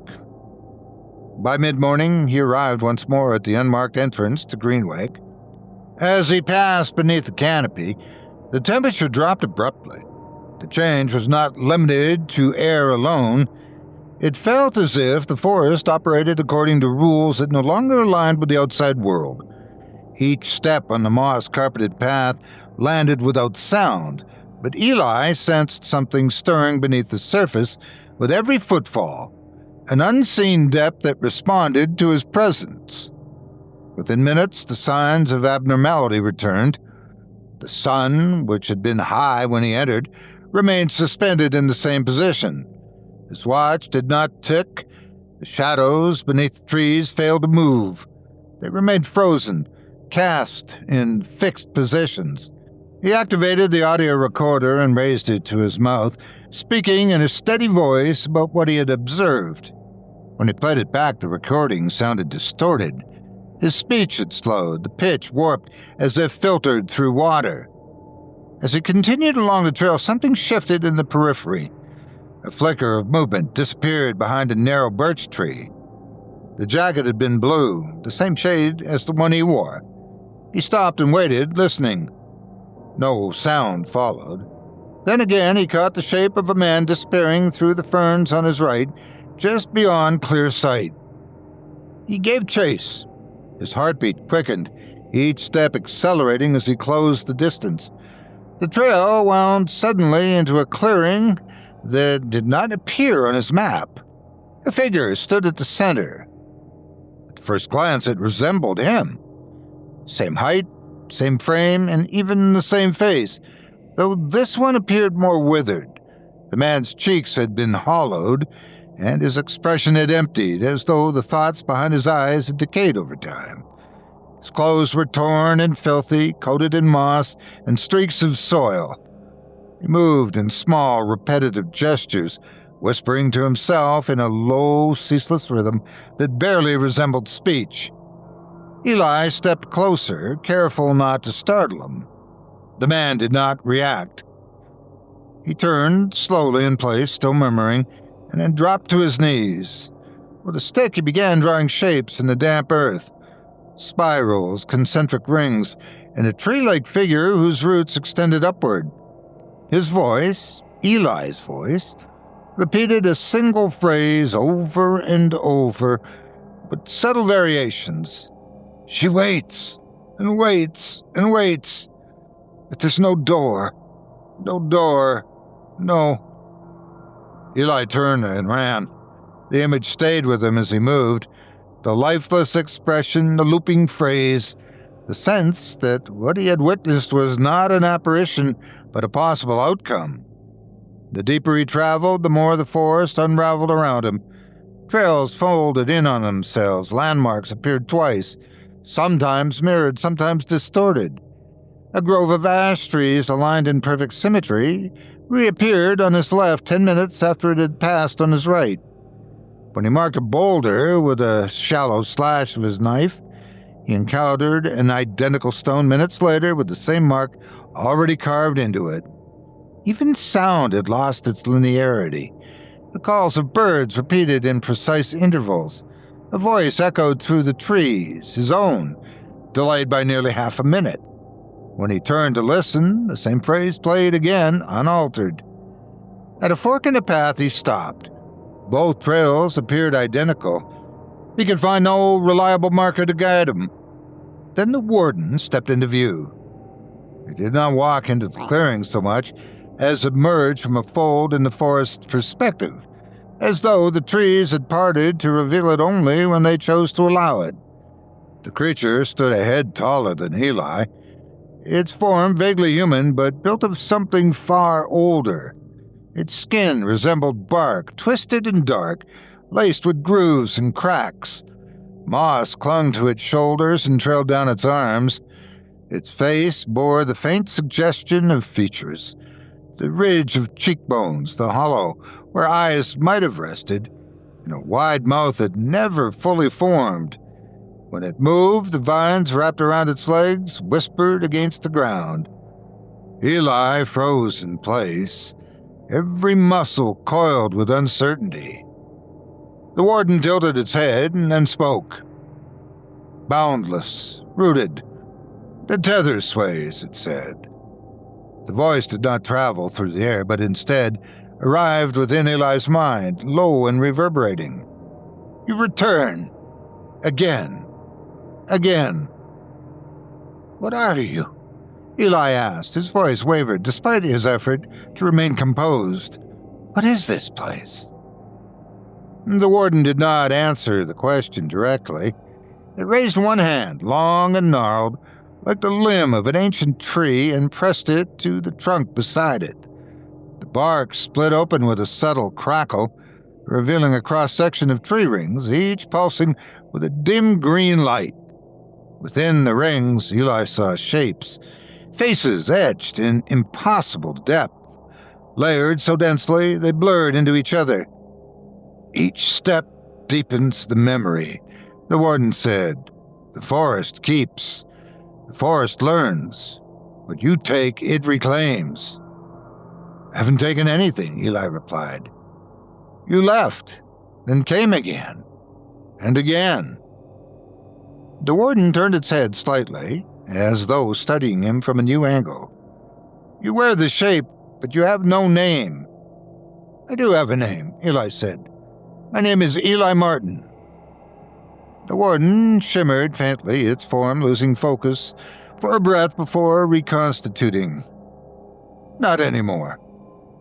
Eli lifted his camera and took a photo. The screen displayed only static. He tried again. The next image was a white blur. When he lowered the camera and looked again, the warden was gone. He turned in a slow circle, scanning the clearing, but there was no sign of the figure. The forest had swallowed it completely. He retrieved his audio recorder and played back the last few minutes. The only sound was a harsh rush of wind interspersed with faint whispers that did not match either his voice or the warden's. He opened his notebook to sketch the symbols he'd seen on the tree. The page had already filled with drawings. The handwriting was his own, but he had no memory of making the marks. The ink had bled onto the page, forming shapes and symbols he did not recognize. One phrase had been repeated several times. Roots remember. Names dissolve. A low hum rose around him. The air thickened with vibration, and the trees began to tremble. His balance shifted. His legs felt weak. Something unseen crawled beneath his skin, pulling him toward panic. He turned and ran. The trail changed with each step, but eventually the trees began to thin. He caught a glimpse of light ahead, clear sunlight, warm and honest, not the unmoving glow of Greenwake. He pushed forward with everything he had left. When he stumbled out of the trees and fell to his knees, The sky above him was blue, the clouds drifted again, the wind felt clean, and the world had changed again. The road had been paved with fresh tar. Automated traffic markers blinked along its edge. Drones hummed overhead, scanning the lines with blinking lights. A nearby transit station rose into view, sleek, metallic, and smooth in design. Chrome-paneled walls caught the sun and reflected back a version of reality that felt sterile and distant. He approached the kiosk and leaned forward. The facial recognition camera scanned him, and the screen flashed a message in bold red text. "Error. ID not found." He tried to speak to assert his identity, but the words felt unnatural in his mouth. His name emerged warped and slurred, stretched into sounds that didn't belong in any known language. Tried again. The result was no better. An attendant arrived and scanned the chipped ID card from Eli's wallet. He frowned as he read the screen. "I've never seen this formatting before," the man said. "You must be from an unincorporated district." "I'm Eli," Eli said, carefully articulating each syllable. "Eli Martin. I'm from here. I went into the woods." The attendant offered him a polite but uncomprehending smile. "You should check with the city census office. They can help sort things out." Eli looked down at his hands. His fingers were stained green beneath the nails. A faint imprint of moss clung to the creases of his palms. When he turned to look back, the forest had vanished beneath a row of new housing units. Still, he could feel its presence lingering in the space behind his thoughts. It remained rooted in his memory, alive and watching, and it remembered him. Part 4. Eli remained in the city for less than a month. At first, he stayed in temporary shelters, using what little documentation he still possessed to secure a cot. He sat among others displaced by circumstance, some who muttered to themselves, others who shouted into corners, and listened to their voices until they began to sound more coherent than his own. When he tried to speak with social workers or counselors, his words twisted midway through his sentences. Names slipped from his tongue. Familiar phrases broke apart, replaced by syllables that sounded alien, though they stirred something in his memory as if he had once known their meaning. To keep himself grounded, he carried a notebook. In its pages, he recorded details he feared might vanish. His birth date, Claire's face, the year he entered the forest. But the entries diminished over time. His handwriting began to falter. The clean lines of his script gave way to shaky loops and angled strokes.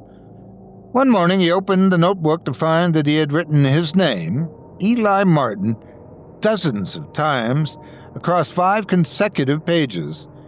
Each repetition grew less legible than the last, until the name fragmented entirely and gave way to a spiral inked in a single continuous stroke.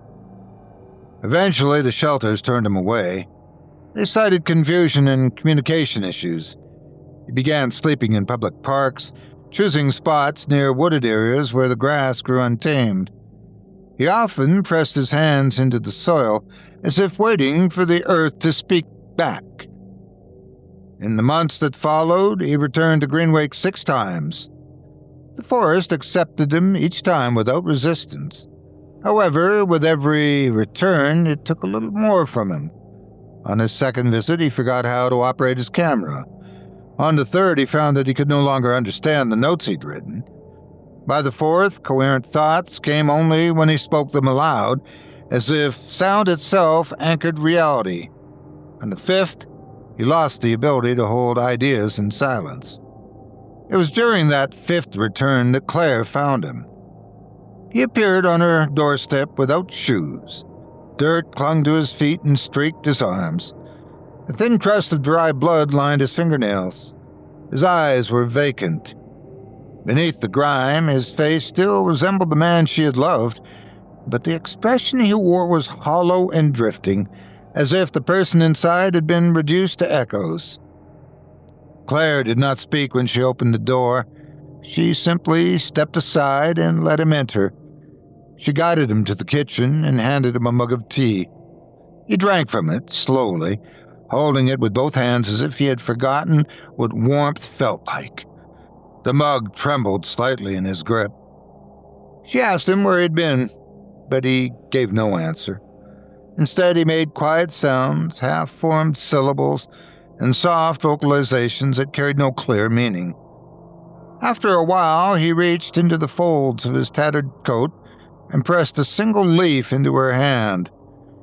The edges were bruised, the veins blackened with rot. He smiled as he gave it to her. The next morning, he was gone. Claire never saw him again.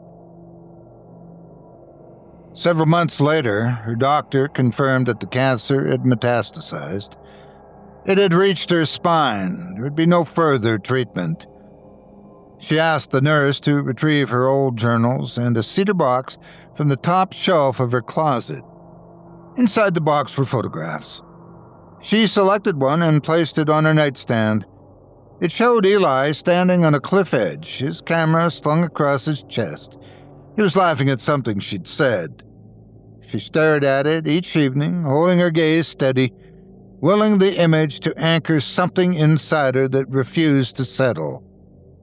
She began writing letters addressed to him, not to the version who wandered now, but to the man who had vanished decades ago. In these letters, she described the world he had missed. Cities rising faster than forests could reclaim. Machines that responded to voices instead of touch. Cars that no longer needed drivers. But most often, she wrote about the places they had once shared. She described the rust-colored deserts they'd crossed, the ridgelines where wind had carried the smell of snow, and the river in the canyon where they had watched the eclipse reflect like water in a fire. She didn't know if the letters would ever reach him. She doubted he'd recognize them even if they did. But writing them gave her something to hold on to as the hours thinned and the pain deepened. She ended each letter with the same plea. "Don't go back, Eli. Please. If any part of you remains, stay out of that place. I don't want to lose you again." Somewhere beneath the canopy of Greenwake, a man moved along a looping path. His feet were calloused and split. Soil darkened his toes. The clothing that still clung to him had rotted into strips, now interwoven with strands of grass and fragments of fern. His beard had become tangled with bark fibers. His skin had begun to resemble the trunks of the trees around him, dry, cracked, and marked by lichens. His face had lost its sharpness, though its structure remained human. The expression had softened into stillness. It was not peace that lingered there, but a kind of vacant tranquility, as though the last vestiges of intention had eroded away. He mumbled constantly as he walked. The sound drifted in pitch and pattern, shifting between unfamiliar syllables and fragments of languages long forgotten. Occasionally he'd pause and place his hand on a tree trunk, pressing his forehead to the bark, standing silently as though listening for something deeper than sound. At other times, he knelt beside still water and gazed into it, trying to recognize the face that stared back at him through the distorted reflection. He no longer spoke his name. He no longer remembered it. Names belonged to people who lived outside the forest, and he did not believe himself to be among them anymore. Occasionally he encountered remnants, pieces of a life that had once belonged to someone else. A torn strap caught on a branch, a page from a notebook, its lines faded and curling, a single boot half swallowed by the ground. He'd examine these objects without recognition, turning them in his hands before letting them fall again, unaware they had ever been his. He dreamed while walking. The visions came without sleep, fragments of a woman's voice, the feel of sunlight on glacier ice, the smell of lavender smoke curling through the mountain air. But the images faded quickly. In their place came only the constant murmur of insects, the rhythm of roots moving beneath the soil and the weightless shifting of the wind through leaves. At the edge of the forest, where the old entry map had once broken open between the trees, a new visitor emerged from the underbrush. She was young, her face hidden beneath the brim of a hat. She carried a rented camera and clutched a folded map covered in hand-drawn annotations. She had read the rumors online, stories about a forest where time failed to flow and nothing ever aged. Some message boards had mentioned Greenwake, though the coordinates rarely matched and the warnings were always vague. Curiosity had overpowered caution. Now she stood beneath that same canopy, watching as particles of dust drifted through the unmoving shafts of light. Her footsteps made no sound on the moss. Above her, birds repeated the same song 3 times in perfect rhythm. She paused and turned, sensing the shift in her surroundings. Behind her, a figure stood between the trees. His shape resembled a man, though his outline was softened by vines and silence. His face held no menace and offered no welcome. What remained was patience, the kind that soil carries, deep and unhurried. He did not move toward her. She adjusted her grip on the camera and turned back to the path ahead, unaware she had already passed the point where maps ceased to matter. Behind her, the figure stepped silently into the green. The forest remembered. It always did.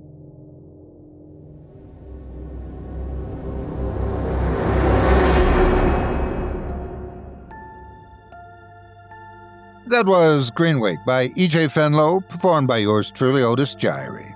I've heard of getting lost in nature, but that's a hell of a late checkout. And that forest doesn't just change your watch, it rewires your life. If you enjoyed tonight's journey through haunted hallways, cursed homes, and whispering walls, you're in luck. There's more waiting for you in the patrons area. Extended, ad-free episodes featuring bonus tales and exclusive horrors you won't hear anywhere else. It's just $7.99 a month, or save big with a yearly plan, and it gives you full access to every story, every scream, without a single commercial break. You'll be supporting indie horror and making sure the doors to the dark stay open. To join, just head to simplyscarypodcast.com and click the Patrons tab, or go straight to chillingtalesfordarknights.com to become a member. Come closer to the stories, if you dare. From all of us here at Chilling Entertainment, thank you for your support. If tonight's episode proved anything, it's that some places aren't just creepy, they're hungry. A train that forgets its tracks, a loop that strips away memory, a forest that rewrites your fate, a hallway that stretches longer the more you walk it, and a woman who tried too hard to remember love and forgot herself instead. Tonight was a reminder that some thresholds are meant to remain untouched, and some memories stay buried for a reason. But horror doesn't wait for permission. It seeps in through every crack, between walls, beneath floors, and through screens we leave glowing at night. If you haven't already, be sure to subscribe to our parent channel, Chilling Tales for Dark Nights, on YouTube, and ring that notification bell so you never miss a new nightmare. And if your craving for darkness goes deeper, join me every Wednesday on Otis Jiry's Tales from Duskwood, where I bring you even more eerie encounters. You'll find it on YouTube, Spotify, Apple Podcasts, and anywhere else you haunt your ears. We also want to hear from you. Follow us on Twitter, Facebook, and Instagram, and tell us which story stuck with you tonight, or which one you were too afraid to finish alone. And let's not forget the extraordinary authors who brought us tonight's fractured visions. Without their imaginations, we'd still be sane. But sanity's overrated. So, next time someone dares you to revisit a memory, open a strange door or listen to that tick that wasn't there before. Remember, some places weren't just abandoned, they were evacuated. Sleep well, listeners. If you can.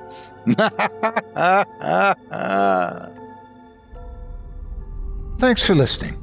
You've been listening to Scary Stories Told in the Dark, a production of Chilling Entertainment and the creative team at Chilling Tales for Dark Nights, and a proud member of the Simply Scary Podcasts network.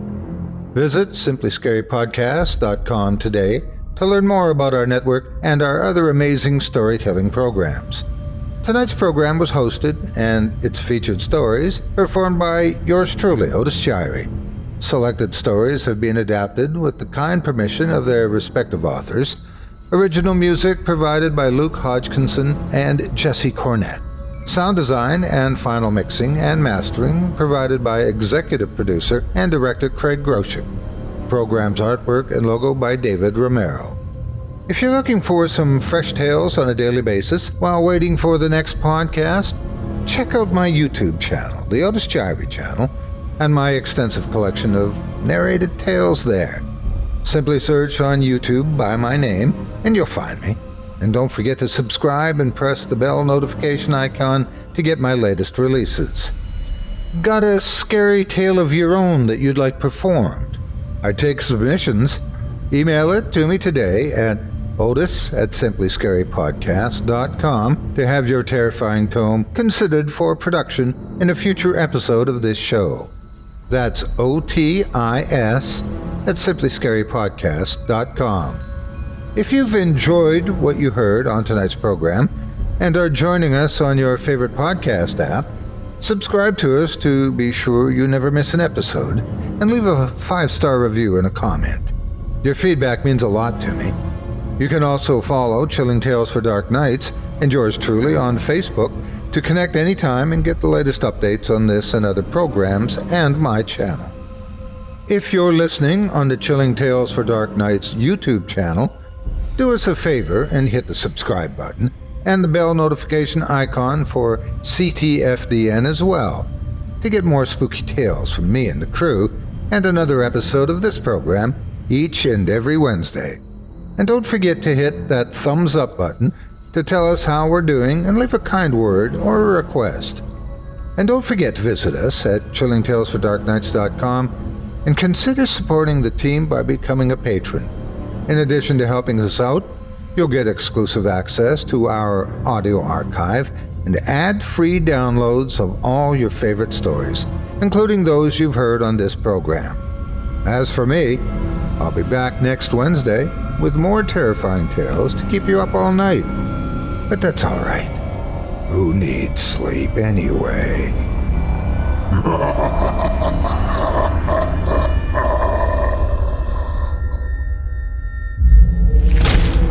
Chilling Tales for Dark Nights.